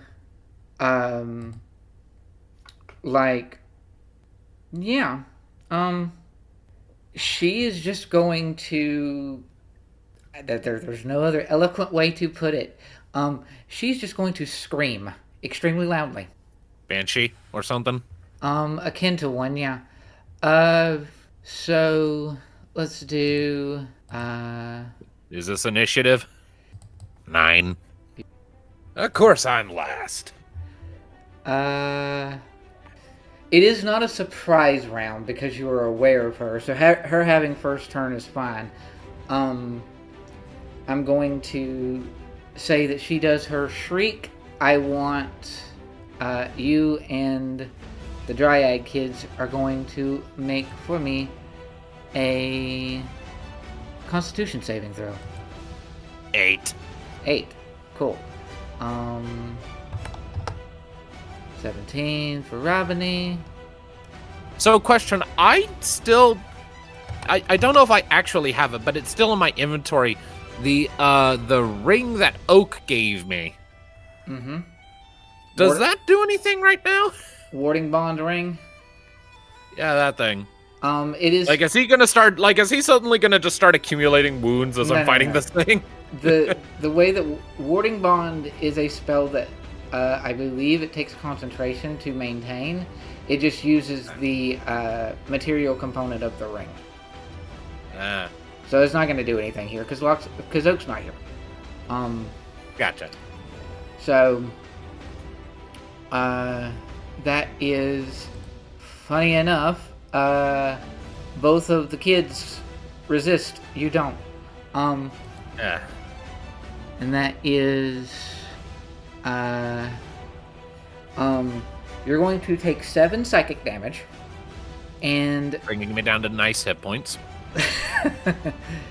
the other 2 are going to take half damage. They're going to take 3. You are paralyzed until her next turn. Ah! So, yeah.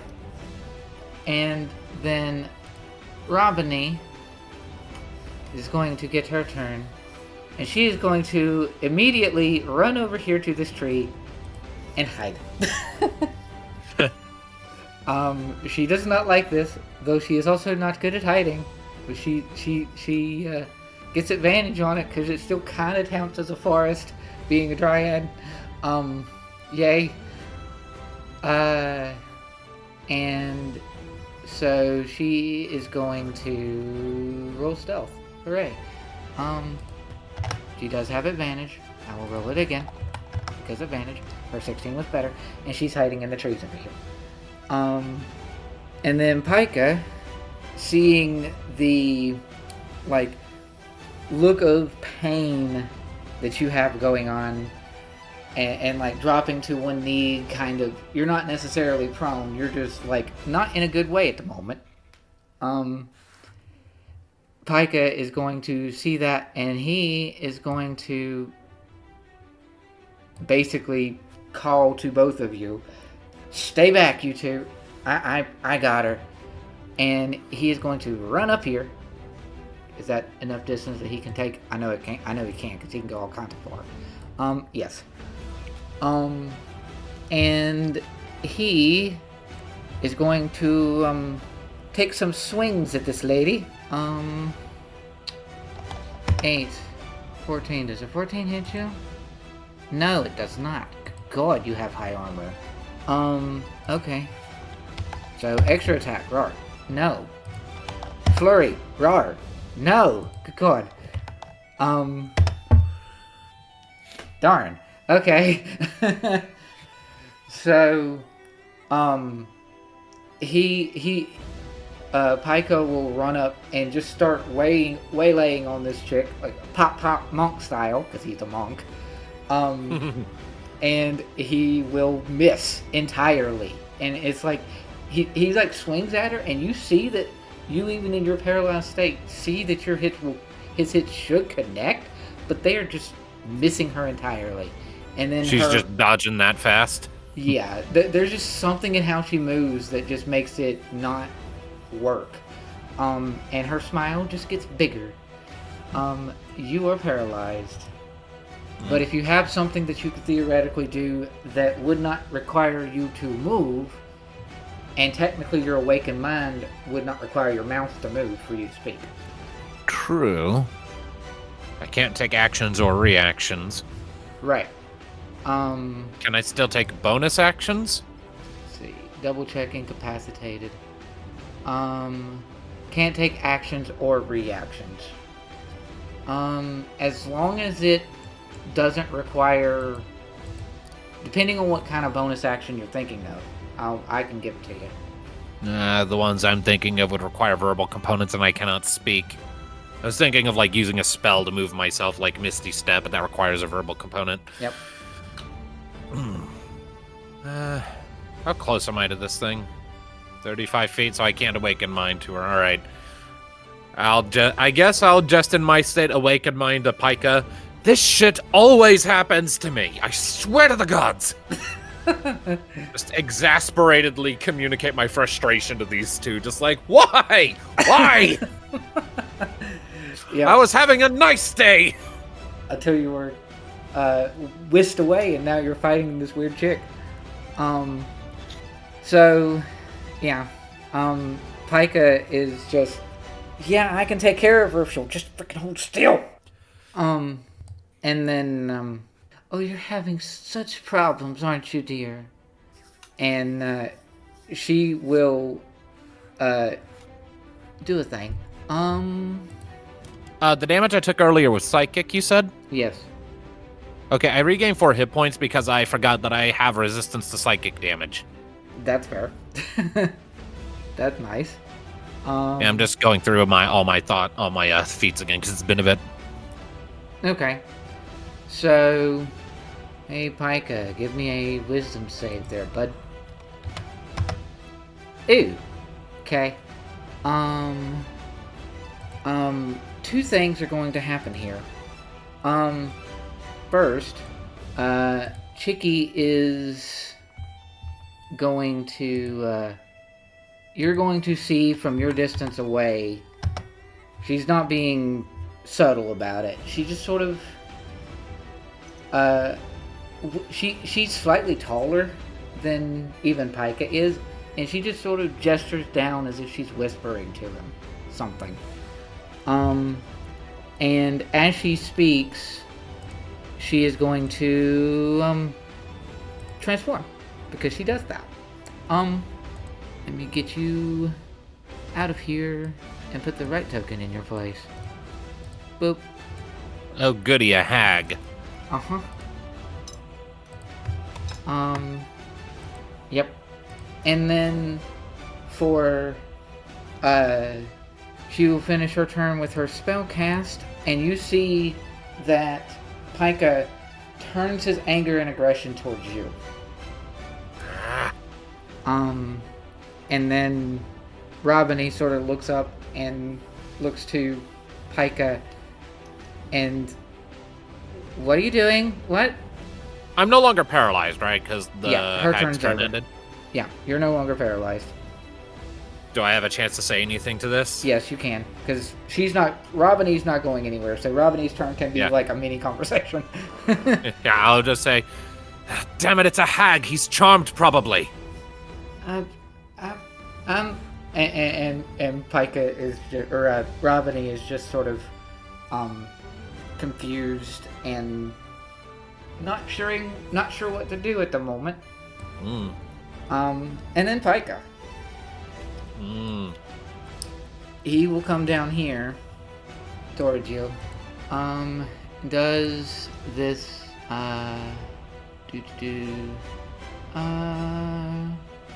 yeah. Okay. So he is going to come down here and let me do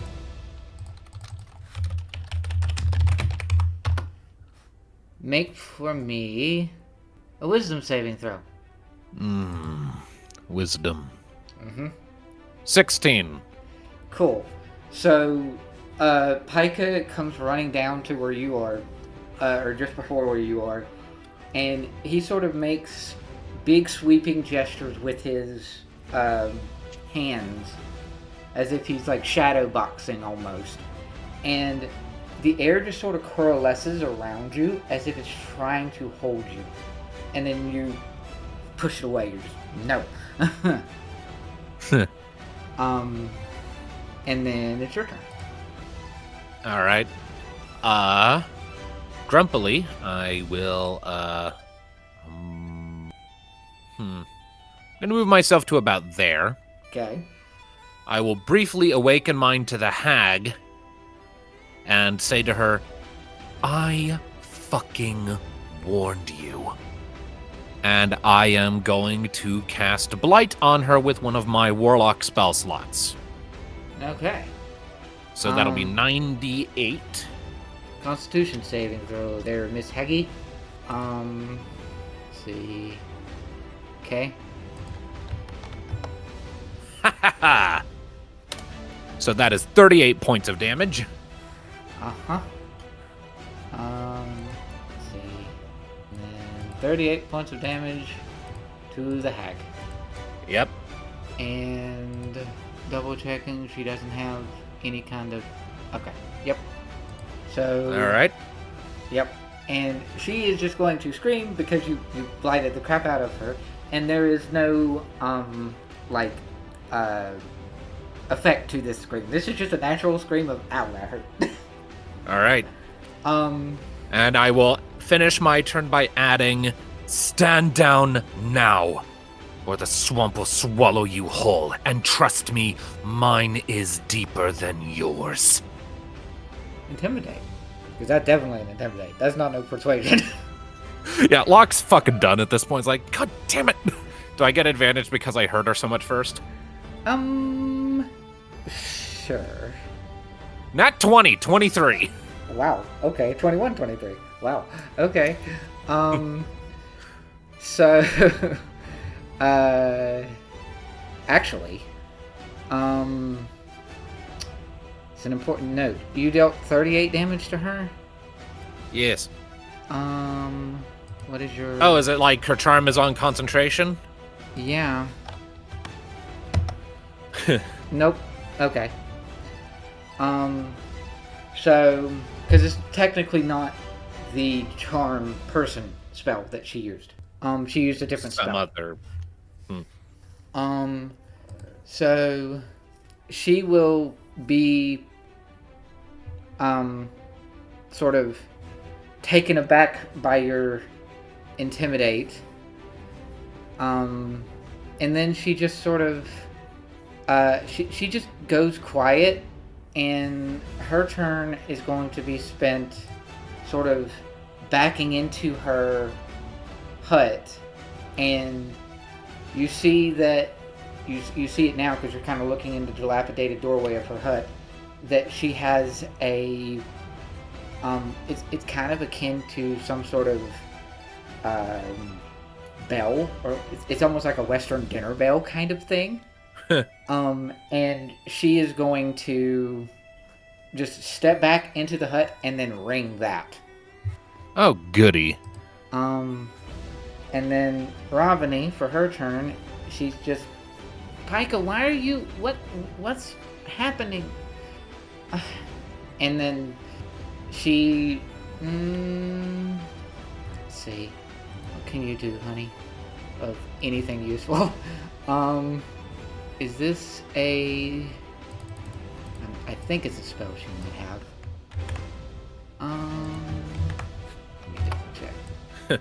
How rattled is this hag anyway? You can roll insight if you want to. 21. She is. I will say that she is rattled. She's thrown off a little bit by your intimidate, but she's not necessarily terrified of you. She's just being a little bit more cautious than she was initially. Is kind of the It's vibe. like, oh shit, this guy's actually tough. Yeah, kinda. So Robiny will sort of step out of the trees over here, and she stands down here, and then she's just, Pika, snap out of it. I hate to do this, but maybe it'll help. And she slams her hands together and does Thunder Wave. Ooh. Or not Thunder Wave, Thunder Clap rather. Which, that is,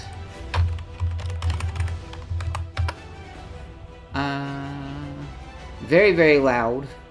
Kaloosh. And that is a, for everyone in the, distance here, is going to make a Constitution saving throw. That includes you. Oh, great. Thank you. Yep. Okay. She's not hitting very hard. It's okay. And then con save for brother. Con save for hag. Which hers is, I believe, better. Much better, yeah. And she still didn't win it. Cool. And then double checking. Okay, yeah. So everyone failed. Everyone takes that. 8 damage. That's not a lot, but it's something. And then yeah. So that is then a yeah. So spell is still going, and she dealt 8 damage to both her brother and to the hag. And then 52. Okay. And then Robiny. He is going to continue his course of action and come running over here. To which he is going to swing at you. 16. yeah, that hits. 16 does in fact hit you. 8. 8 points of damage. 8 points of damage, yep. And again, rawr. That one. A complete and total miss. And then he did so he's not going to spend his flurry, and you have your turn. All right. Locke is going to be agitated by all of this, and I am going to use my my single Mystic Arcanum to cast Locke's Planar Island while making eye contact with the hag. Mm-hmm. Okay. So that's going to be some spectacle for sure. Very. I'll go ahead and just give myself a little circle to indicate everything that's being hit. Like everything. Oh, it's actually, hold on. That's too big. That's closer to it. There we go. Yep. Because like 120 feet radius means from one side to the other, right? Yeah. Okay. All right. So I throw my arms wide, forcing another plane to encroach on the world around me, and a 120-foot sphere centered on me. For the duration, the area of effect becomes difficult terrain for all creatures I deem as enemies, and they suffer disadvantage on dexterity saving throws. Whenever an enemy begins their turn within the affected area, they must succeed on a strength or constitution, their choice saving throw, taking 3d8 points of poison damage on a failed save and half as much on a successful one. If the effect ends because I lose concentration from damage, I suffer 3d8 psychic damage as the encroaching space violently collapses in on itself, and the shock of the sudden collapse places strain on my mind. So, what I'm going to do here is Locke concocted this spell as a means to shift the plane of existence, the small little demi-plane that was Vindsevpt Swamp, into the material plane that he was in. It basically just forces my little island and the surrounding swamp to appear wherever I am, yes. Right. Whether it be material plane or anywhere else. Yes, but there is going to be a bit of constraints to shifting it to this land, because keep in mind, back when you had ended up in the Faewyld for one time or another, you had difficulty contacting and interacting with the Vindsevpt. Whether that was because of Dalia or because of being in a different plane, you're not sure, but you did have difficulty maintaining contact with Vindsevpt when you were in the Faewyld before. So what I'm going to do with that is I'm going to say that yes, you will do it. Your spell will succeed. I'm not going to say that you're not going to be able to do that, because that'd be dumb. But roll for me an Arcana check. There we go. 25 total. Good. There we go. What I was going to say was, with an Arcana check of 15, you successfully do this spell as per the normal. And if you had rolled less than 15, I was going to say that you took a hit like you would taking psychic damage from your previous end of the spell, but only half of it, and the spell still goes. Gotcha. Either way, so... Yeah. But for future reference, if you get in combat again. Gotcha. Right. So I'll manifest this little pocket dimension around us, all while maintaining harsh eye contact with the hag. Mm-hmm. And that is your action to cast up that craziness. Yep. And I forget, if I cast a spell with my action, can I still cast a bonus action spell with my bonus action, or does one of them have to be a cantrip to do that? Cantrips. Gotcha. Okay. Now, who are you treating as enemy in this equation? Just her? I am treating the hag as an enemy for all intents and purposes, at least as far as damage goes. Will you permit me to target Pika as getting the difficult terrain, but not the damage? I will, but I'll tell you now that it's not going to matter. Pika has mobile. Yeah. All right. Fair. So. Yeah. So that is your turn. You have cast that up. Are you going to move? Or are you going to try to get away? And trigger an attack of opportunity? Fuck no. Only thing I might do is, without leaving engagement range, move here, so that I am breaking line of sight with the hag, so that she cannot quite so easily cast a spell upon me. I'm like using Pika as cover. Right. Alright. So, and then it's her turn. Which sounds really horrible when I phrase it like that. Yeah. Now it is her turn. Begins her turn. Strength or con, their choice. Cool. How about that? That's the two stats that she has listed in her thing. Oh, great.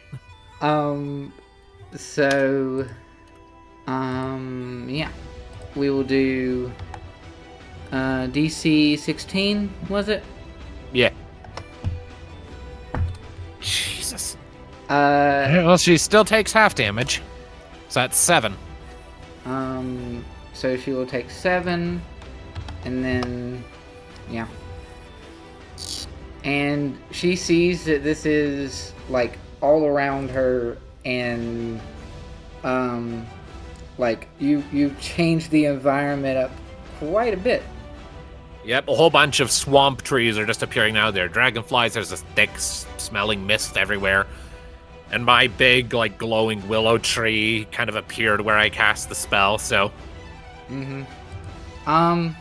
So she is not happy with this course of action.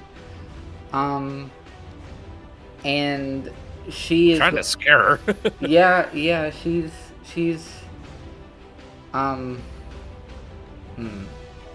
She would have the difficult terrain to try to get out of here. If she wanted to leave. Yeah, no. No, she ain't running. This is her last spell of this level that she can do this day. Casting a spell, is she? Yeah. Because this one doesn't take concentration. So... Do I have any idea what spell it is? Not precisely, I don't think. Hmm. I mean, do you have counterspell? I do? You would realize that she's casting a spell. You can counterspell if you want. Yeah, fuck it. I'll expend a sorcery spell slot to use counterspell. And then... What is... Nah. Okay. So, she, like, does the big open gestures of getting ready to cast a spell, and then you see a spark of energy start to fly off of her fingertips, and then just... as your counterspell stops it entirely. Just gonna meet her eyes again, sort of glancing past Pika. How many times do I have to tell you that I'm scarier than you are? So she is... What is your movement speed, lady? Oh! That, like, blows her spell slot, doesn't it? It does, yes.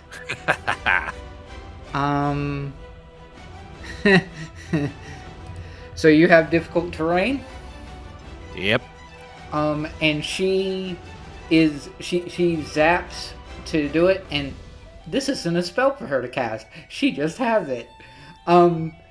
She is just going to jump and then float in the air above her house as she flies into the air and then flies, let's see, about, yeah, she's going to go floating over here. She went 30 feet up and then 50 feet over. And then Robiny, she is even more confused at what is all this happening. She sees all this swampy ick crap that's all around her, and it's doing nothing to her. Like, what's it look like to her, given that it's not actually hurting her? Is it, like, passing through her? It's not so much that it's passing through her. Like, the environment is there, but it's more that where she steps, the hostility parts. So, like, instead of, like, the poisoned clouds of smog or hostile bugs, wherever my allies or myself are, the mist parts, the ground is only just slightly damp, and instead of hostile bugs like mosquitoes or hornets, there's instead just beautiful little dragonflies that just sort of get out of the way.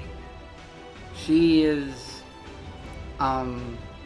just confused by all this, and then, Pika will speak up, and he's like, look at what he's doing. He's not who he says it is.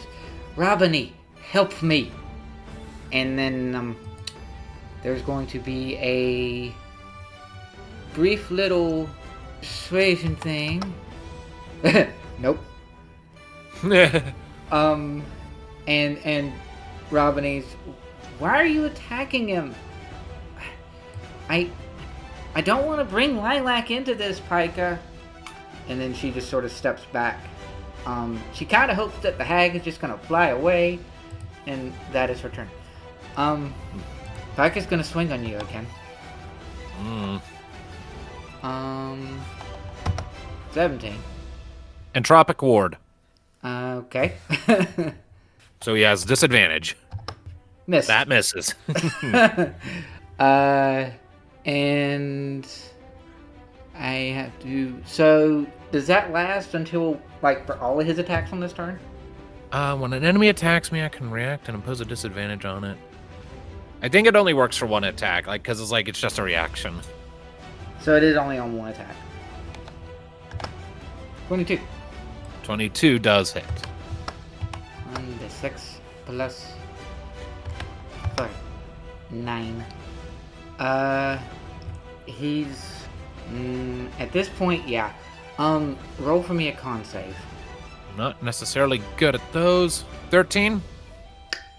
So, he is going to cause you to be stunned, which is going to knock your spell out. Ah. He will not flurry, but you will take your 3d8 damage from... My 3d8 psychic. Lucky me, I have resistance to psychic. Yep. So that'll be 5 damage I take from that. We'll take your roll. Yeah. It was your spell, so we'll take your roll. Yeah. 5 damage. You are now stunned. And he is going to... yeah, he's going for broke here. 21 definitely hits you. Yeah. 4. 10. He's 10 getting points of damage.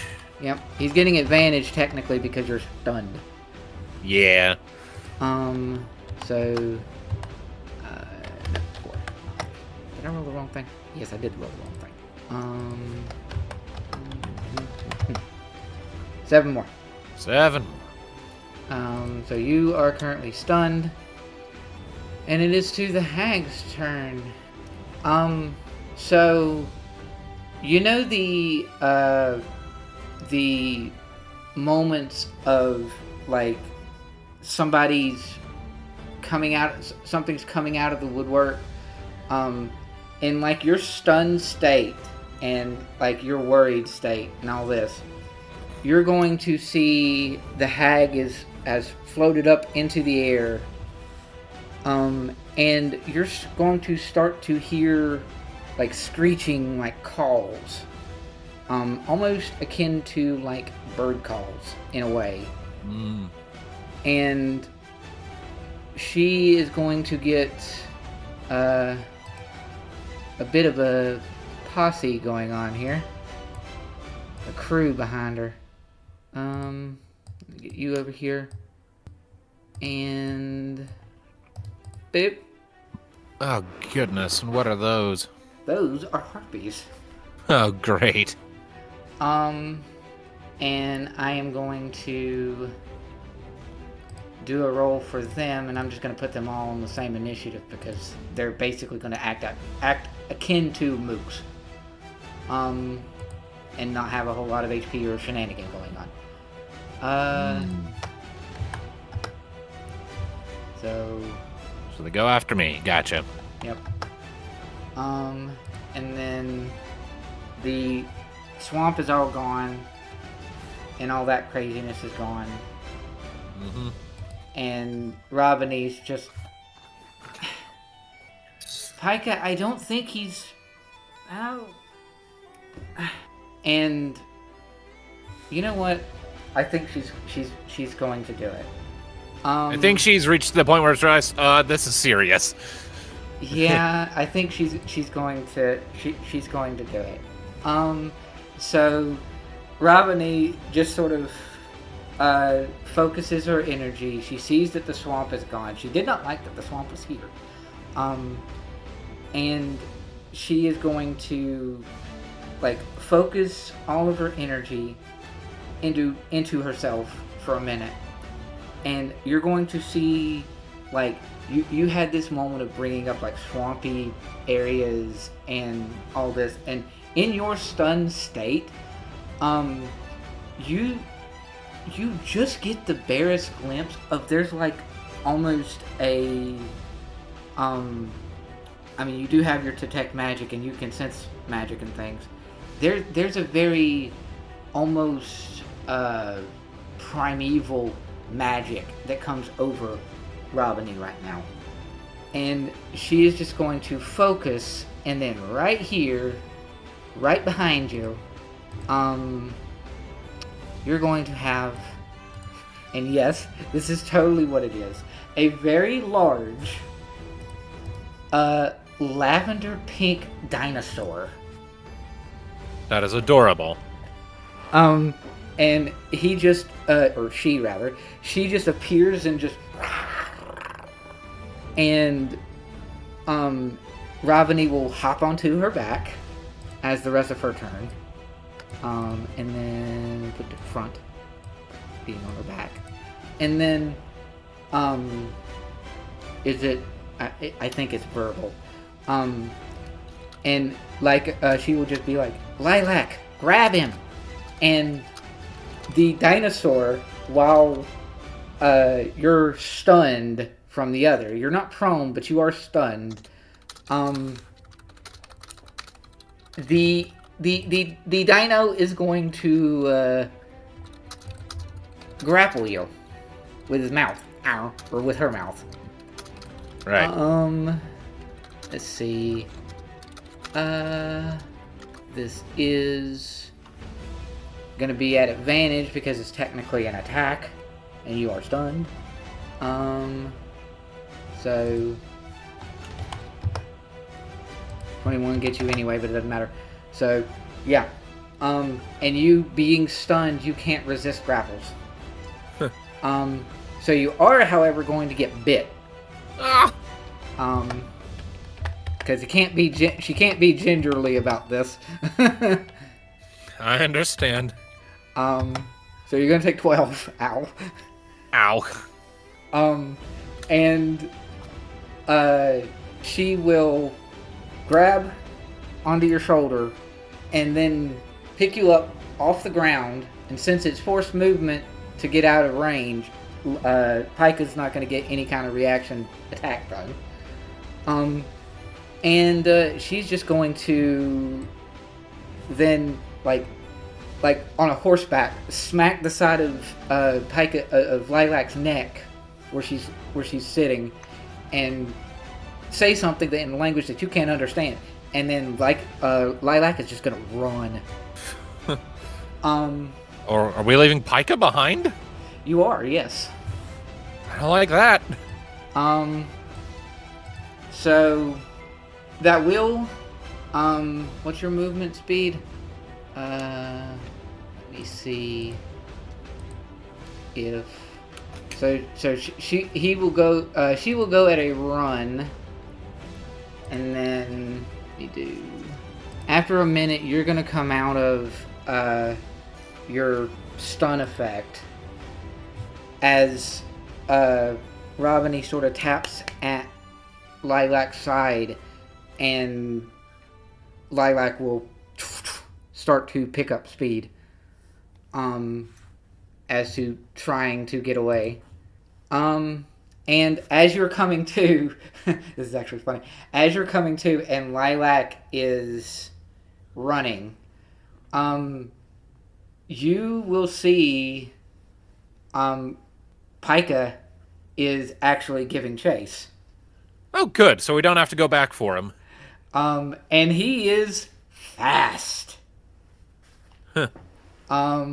Like he moves so quick, it's almost like he's doing that sort of like hover run thing on the air, and he's just and after a bit, combat will be over because thanks to your intimidating things, and the fact that she was not expecting also a dinosaur, the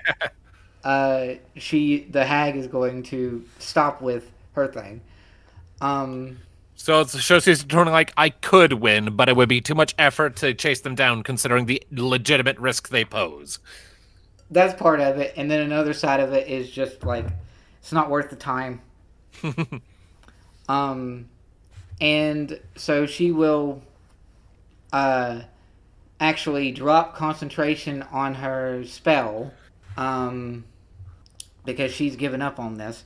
And then it's this kind of funny moment of Pika just gets close enough to like smack at you and then stops. Like, what?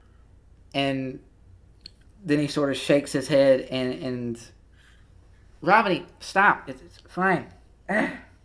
And Robiny stops, hops down. You're still hanging in Lilac's jaws, by the way.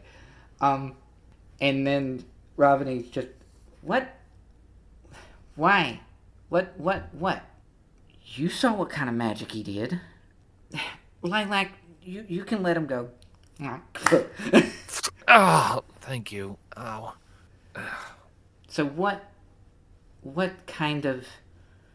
And Is then... that Pika asking me questions? That was Robiny at first, and then Pika just... Okay. After all of that, you gotta tell us something.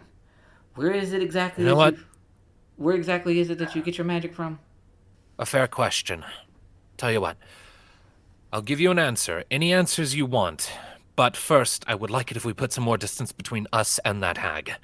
That's fair. I was talking a lot of smack, but I'm not actually certain I'm capable of defeating that on my own. So, Yeah, let's get some sorry safe about distance. that, by the way. No, you're fine. It wasn't your fault. Let's just put some distance between us and that, find somewhere safe to hole up for a bit, and then I'll answer any and all questions you have. You deserve that much from me at this point. Fair. Alright. And I will say that you are... I'm going to put you on the Gradiriel map, because effectively you are in an area that's not... We're back in travel. Yep. Yeah, back in travel. So you would effectively... I'm going to put the party token where you are currently. You're somewhere in and around, like, right there. Understood. Effectively. So, I mean, I can ping technically. Well, I don't know why I did that, but yeah, over there. Yeah, I got it. I don't need to know my exact location until I'm at the meetup point. Yeah. Alright. And then, yeah. Robiny is going to just, like, I think the most fitting thing for her right now is she's still very confused about all that went on, and she's going to listen in on what everybody has going on, conversations and stuff, but she's just going to focus on, like, relaxing a little bit by petting her little dinosaur companion. Her dinosaur. Yeah. Locke will before we find like a safe place to hunker down, I will sort of give Robiny a nod. Nice move with the dinosaur. Probably saved our lives. Yeah. She's my friend. For all intents and purposes, for a comparison for your sake, Robiny is basically treating her dinosaur Lilac very similar to how Fluffy Chocobo. I got that. Yeah, that makes sense. Yeah. Yes. For what it's worth, this terrifying dinosaur is lavender pink and has the temperament of a chocobo. All right. Well then, how long do we manage to find a safe place to hunker down for a bit? Eventually, yeah. All right. And then Pika sort of just looks you over. Sit. All right, let's go away. So, where exactly is it that you get your magic from? Well, as part of my arrangement, I'm forbidden from giving a name, and I'll just very slowly let some of the inky blackness of my Eldritch Blast energy swirl around my hands. I, some years ago, drew the attention of an outer being on a demi-plane who saw fit to give me the gift of magic in the hopes that it would spur me to improve myself. He saw potential in me, but I lacked the means and the avenues at the time to realize it. By giving me the gift of his power, he gave me the opportunity to better myself. I've been steadily working towards a point where I no longer need that power, where I no longer need to rely on him and his gifts, but I'm not there yet. The swamp that you saw me manifest, that encroachment, that was a tiny pocket of the demi-plane he calls home that now belongs to me. A representation of the progress I've made on my own journey. And He's not a malevolent entity. He's neutral at best. Pika is just very quiet listening to that. That being said, while I'm here in the Faewyld, I can't exactly make contact with him. At least not effectively. You just want to go home. I would like to return to the material plane with my friends, yes. There's important work we have to do there. We can't do it here.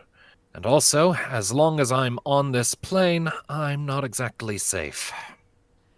Roll me insight, Locke. 17. Specifically, when you say that on this plane you're not safe, you're going to be able to sort of clock that both Pika and Ravani seem to understand what you're getting at in more ways than you might have thought. It's like they know something. I would have brought that up when we first met, but you do need to understand I didn't know you at the time. I was just being careful. Judging by the looks on your faces, though, I get the impression I don't need to really fill you in, do I? Okay. There is a being here that has been wanting to gain more and more power. Dalia, right? Yeah. She has her hands in everything. I'm glad that Dad didn't know anything of who you were, otherwise he would have captured you immediately. Does he work for Dalia? Not because he wants to. There are some here that do. They totally want to. And then others that Dahlia's got into some sort of a trap. There are plenty back in the material plane who are forced to work for her as well, or who do so willingly. She has a lot more sway here, I would imagine. Makes sense. She's an archfey. This is the Fey realm. I can't even begin to understand why she has an interest in me, though. The bulk of the power I wield is second-hand. That's exactly the point. I can't... I don't understand magic in the same way that others do. But from what I've heard in the gossiping among the other dryads back home, she wants power. And those that have power, whether they got it secondhand or not, can help her to achieve that. And if she can wrestle you away from whoever this other being is who you're getting power from, maybe she thinks that because of that you're more valuable. So if she could get her hands on me, she could steal the power my patron gives to me. Is that what I'm meant to understand? Effectively, yeah. If she can get you under her guiles and maybe not charm you per se, but if she can get you trapped in such a way that you're working for her, then effectively his power is working for her, or their power working for her. Damn it. I'm going to pull out my Tome of Communion. Mm-hmm. Please.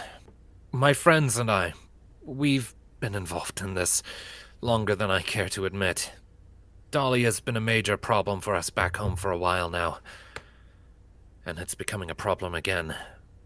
Anything and everything you can tell me about what she's up to, any weaknesses she has, where she's hiding out, just anything that might be good to know. Please, tell me, and I'll start writing it down in here. My friends will know. Okay. As I have to live with the possibility that I might not be able to get back to them if Dalia is actively hunting me down. If she gets to me first, I want them to be informed. Yeah.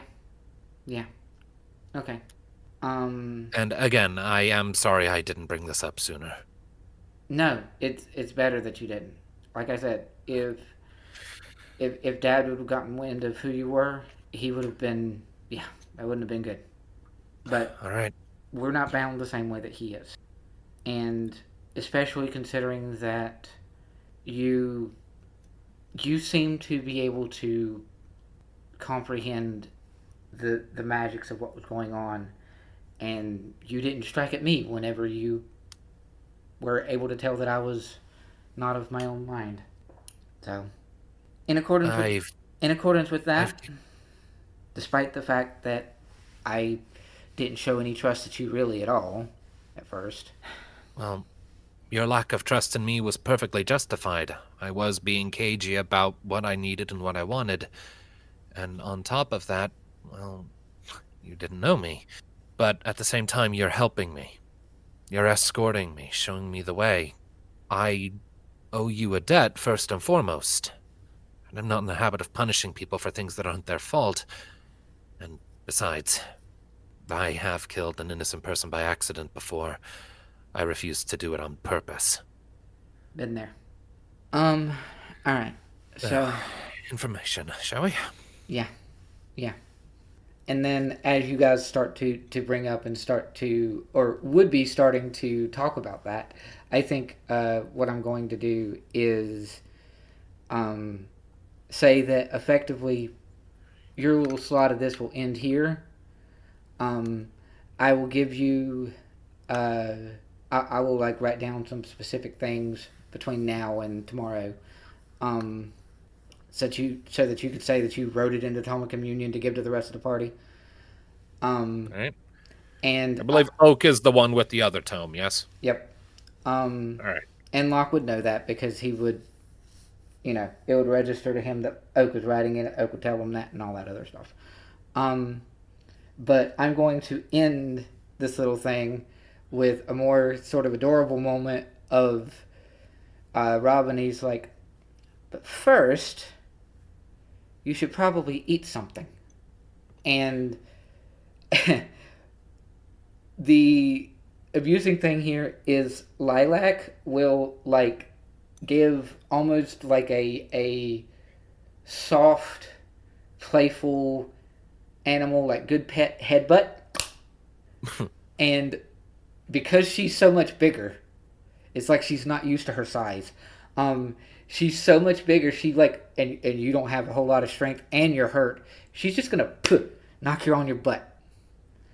I was already kind of sitting down for this, but all right. Well, I mean, okay, then yeah. She just comes over to you, and she has the little, like, 3-clawed velociraptor claws thing.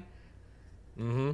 And she will flip her claw palm up, and Lilac, will hand you good berries. Huh. That is awesome. Thank you. And then we will end it with Ravani going, I knew he was trustworthy the whole time. And now we return to our regularly scheduled programming of Brian giving the short summary of what just transpired for you guys. All right, and I have how Locke will phrase it all written down, so I can just read it off. Yep, because Oak will just read it off to everyone else. So that makes that easy. All right, so correct me if any of this is incorrect. I kind of wrote it all down in a hurry, but I have an update for all of you. My guides and I were attacked by a hag. Don't worry, I scared her off, and now we're resting. We're largely fine, if a bit sore. My guides have given me some details about the Dalia situation, and given our recent life-or-death situation we were in, I'm inclined to believe them. First and foremost, according to them, many of the adults in the Faewyld are aware of, and many are in some way tethered to, Dalia. Those who are not have taken to hiding away to keep out of her line of sight, though what exactly that means I have yet to prize. According to what is known, Dalia has been obsessing with becoming a deity, somehow, though my guides are not clear on the details or the motive. She has a large group of followers as her primary force, to my understanding, a tribe comprised of Yuan Ti, named the, I'm not even sure how to pronounce this, but Wazaboros? Wazaboros, yep. Wazaboros. Specifically, this is the spelling for that. I couldn't replicate it in Notepad, so I just wrote it down as Ouroboros, but with Waz. That.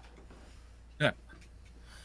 Finally, according to my guides, Dalia's seat of power is nestled somewhere in what is, on our home plane, the Misty Timberland, which would go some way towards explaining all of the strange and bizarre phenomenon that saturates that location on the material plane.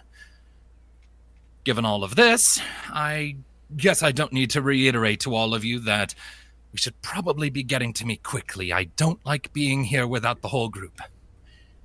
I hope you're doing well. As it is, when the man with the amazing hair mentioned a clan, he didn't say a name, but Skunk did see a word that, he didn't really know. He could understand it, more or less, but he didn't really know what to do with it. It's, quite likely that Mashu is a general for the Wazaboros. Huh. How convenient. Mm-hmm. He learns about them at the same time we meet him. Some of them, anyway.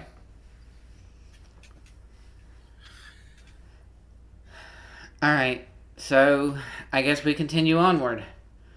I guess. So, you guys are going to leave this village behind and,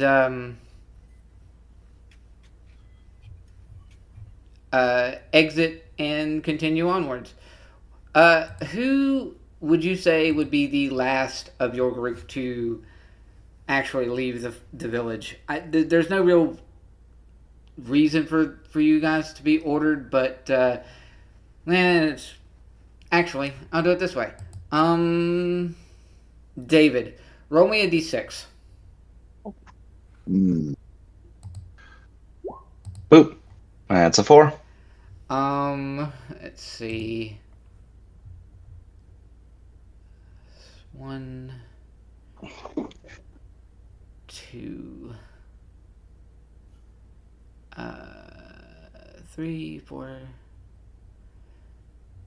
Yeah.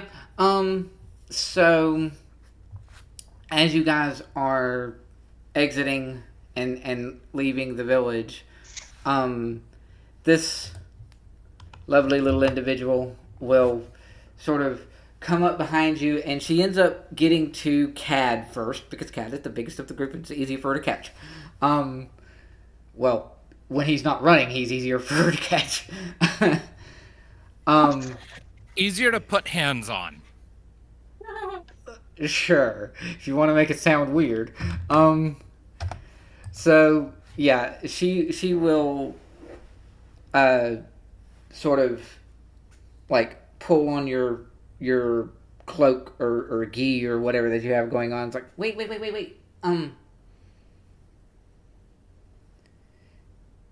Yeah. I just wanted to say thank you for helping us. I want to give you something to say thank you. So, and she'll sort of just wave her hands through, like do a it's almost like ninja-esque hand signs and hand symbols, and then and she has a red poppy flower like the one in her hair, and she will give it to Cal. Okay. Aw. There you are. Thank you. It's not much, but it's something. It's pretty. Yeah, thank you, and bye. And then she just runs off. Is it cursed? Have we just been on the receiving end of a fake curse? It's the coolest flower I've ever seen. I refuse to put it down. Nah. Cad now has a flower. Hooray. Okay. I will inventory it. Yep. So, yeah, you guys will continue onwards. Hooray! Woo! Back to Gradiriel map. Even though you're in the Faewyld, but it doesn't matter. Yes. Yes. That is what you can call it in your inventory. I did. Good. Good. That may or may not be important later. So, yes. And now, since... Let's see. I think I had David roll for something once, but last game. And then... Kenneth did. So... Sam, roll me a d20. Oh my god. What? Roll it just a flat d20. Let's go in the middle. Yeah. The flower grows fangs. Roll initiative. Yeah, Oh, no. No. Okay. So you guys will continue onwards. And at about the point in which you're deciding to make yet another camp, I'm not even going to have you roll because perceptions is high on you group. You're going to hear what once again sounds like some sort of celebration or party of some kind. Music up in the trees. Probably about 50 feet away or so. Nope. No. I would say no. Alright. Does it sound like Locke's voice? No, it does not. Then no. I don't think Locke is going to be singing. Okay. Unless he's been charmed into doing it. I mean, that's technically a Please, thing. under no circumstances, do not ever ask me to sing. Yeah, no. Anyway. So yeah, you're gonna bypass that problem entirely.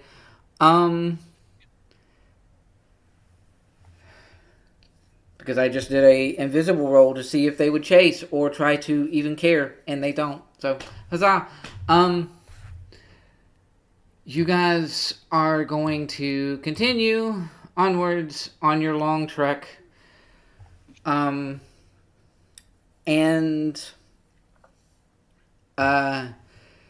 now, if you would, I want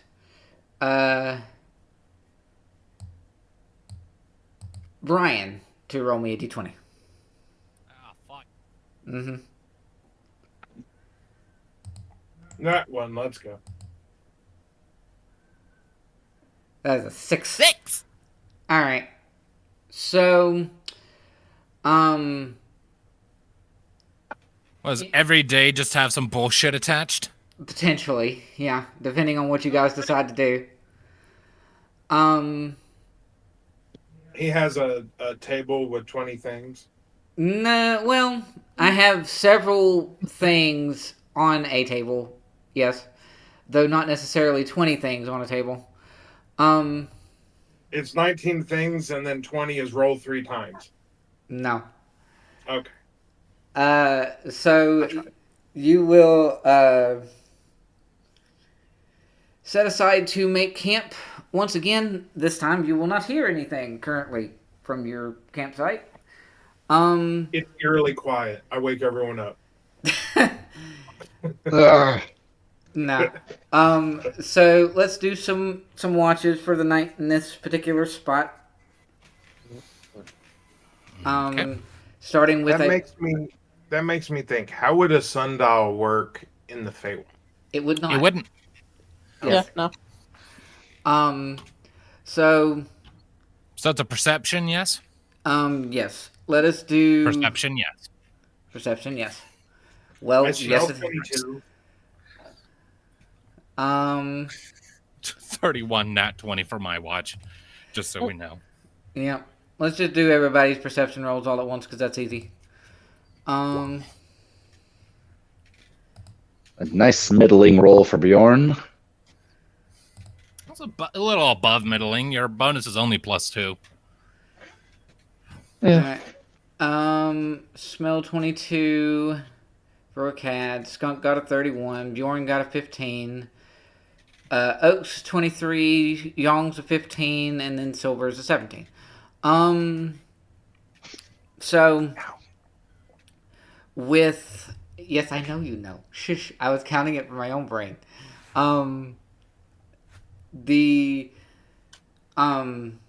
It's... I believe Skunk and Bjorn are usually first? Or is it... Usually, yeah. If nothing else, we're usually together. Yeah. Yeah. So, in your watch with Skunk and Bjorn, first watch, you are going to, see a very interesting thing. Oh. Really high, specifically Skunk can tell precisely what it is. Bjorn can notice that there's like a cluster of something flying. But he can't quite come to terms with what it may be of any kind.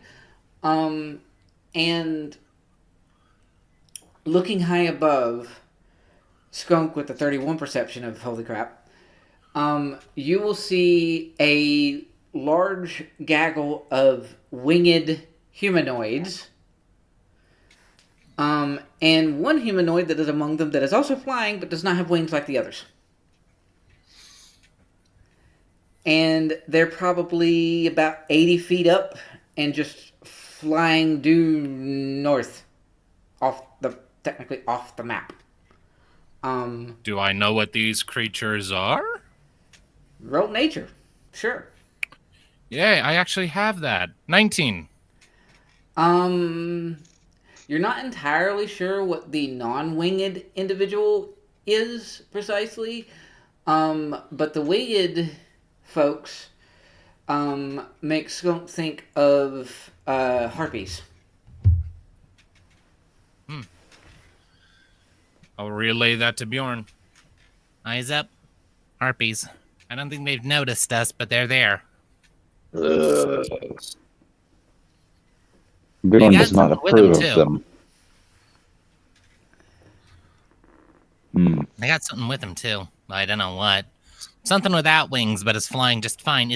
Are the harpies carrying it, or is it just flying of its own power? It's flying of its own power. It's kind of Supermaning, but without the handout thing. So, some sort of So it's T-pose, no clipping. Gotcha. Kinda, some yeah. sort of magic user for sure, at least. For sure. Let's keep our eyes open and hope they don't come back around. Yeah.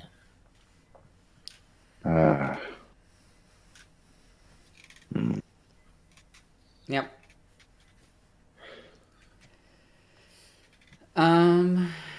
And let me do. I feel like we've seen this phenomena before. Kinda, yeah. I just get the impression we've seen this before at some point in the past, like a while ago, but I feel like we've seen this. In Gradiriel, 2 or 3 times we've seen harpies, yeah. Yep. Yep, you did. These are But was very that hard. foreshadowing of Final Arc and the shenanigans? Maybe, maybe not. You don't know. You're right, I don't. That's why I'm asking. Although I will say, for your benefit specifically, Brian, though you the players would not know this, but this is technically the same hag that Locke fought. Cool. Oh yeah, that tracks, because harpies. Mm-hmm. Yep. Right. She summoned harpies during that fight, too. Yep. It's the same one. For the record, Locke was embellishing just slightly when he said he scared her off. Ever so slightly. Like, he did successfully critical, like, nat 20 on an intimidation check to get her to back off, which convinced her to not chase him and his guides when they eventually ran, but, like, he did not actually scare her into submission. He was embellishing a little bit. Yep. But yeah, they're going. Or he wasn't going to try and flirt with her. That scared her away. Locke doesn't flirt with hags. Yeah. I'm just remembering the last hag Locke encountered. I don't know, man. Look, when it comes to matters of romance, Locke's density rivals that of a neutron star. All right. All right. So pretty much all we have to go on is that he finds Tabaxi attractive, and that's about it. All right. Little boy's a furry. Yep, that's about it. So you guys are going to. I'm assuming you're going to mention to the rest of the group the potential flying peoples, but they don't come back your way, like, at all. And you're going to continue ever onward, and you will actually make it to the bridge without any problems. Hooray! Woo! And the other funny thing about this is,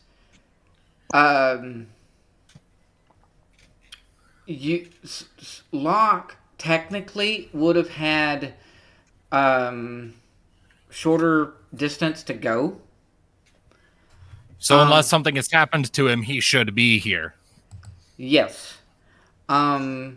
So what I'm going to do with that is this session is going to seem a little bit shorter, but with Locke's thing added in, it's not going to be as short. I'm going to sort of drop our session for this group here just before 2 o'clock, and then give Locke a chance to see what happens when he makes it to the bridge. Let's do our outro. Outros. Let's see. This has been Shadows, can be David, and join us next time can be Kenneth. This has been Shadows of Gradiriel. Join us next time as we save Locke and it goes smoothly. Uh-huh. That is the hope. But whenever has anything ever gone smoothly from my scrawny ass? Let's be real. But I got a lucky flower. Well, I